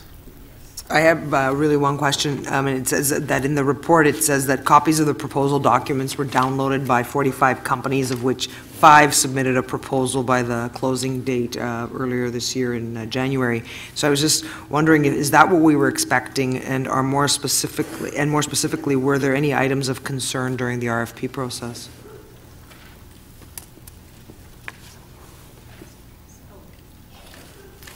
I'm going to ask Andrew Dreveninkas to speak to this. He's our Chief Geotechnical and Geoenvironmental Engineer, and he participated in the evaluation of the proposals. We expected about 3 to 6 design consultants. There were no issues brought up during evaluation. Thanks. Good. Commissioner Byers? Thank you. So can you remind me, Relief Line North, is that subway or LRT? Is that, and I should know this because we've talked about it, but can you remind me what the technology is there? The technology will be developed through the Transit Project Assessment Process, the TPAP process, which is commencing. It's being led by Metrolinx right now. The City of Toronto and TTC are participating with Metrolinx, but that process will define the alignment and the technology. And why is, again, these are, apologies, I should know this, why is Metrolinx involved here? Is this going to be an AFP like the Crosstown, or is this kind of unique for them to be involved in one of our central projects? At this time, this is their project. So I don't think I can speak to the delivery method at this time. I think that will also be developed as the project develops. So when we say it's their project, their fund, like Crosstown, their province of Ontario will be paying it, not taxpayers of Toronto. Right now, the funding that's available right now is Metrolinx funding for this project. On the question of technology, LRT versus subway, can you remind me and us what the difference is? I know we're going underground here, but can you give us a sense of what it means to be open to technology, what impact that has? It will go back to ridership, and I would like to ask my colleague Jacqueline Darwood to respond to that.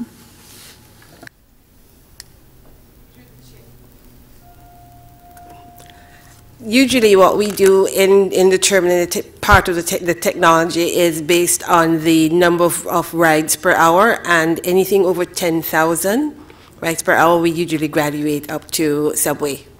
What does an LRT carry? We usually go up to 9,000 per hour. And how many rides are we expecting on this? That work has not yet been done. That's part of the process. So we don't know whether it's over or under 10,000? That projection has not been completed. Okay, so presumably then, the technology question, we will be open as to whether it's an LRT or a subway, correct? That's where we are currently. And so this contract could provide either for an LRT or subway technology, correct? That's correct. Thank you. At this time, for the Relief Line South, yes, we're exploring a large single-diameter tunnel, which would give us some flexibility. I heard that's correct, and I heard some flexibility. That's the same thing. Okay. That's correct. Got it. Thank you. Okay. Other questions? To speak on this? Anyone? Okay. I will move the staff recommendation. All in favor? That carries. And I will also move to adjourn. All in favor? Recorded vote. I won't do that. No recorded vote. That carries. Thank you very much, everyone. Thank you. Meeting is adjourned.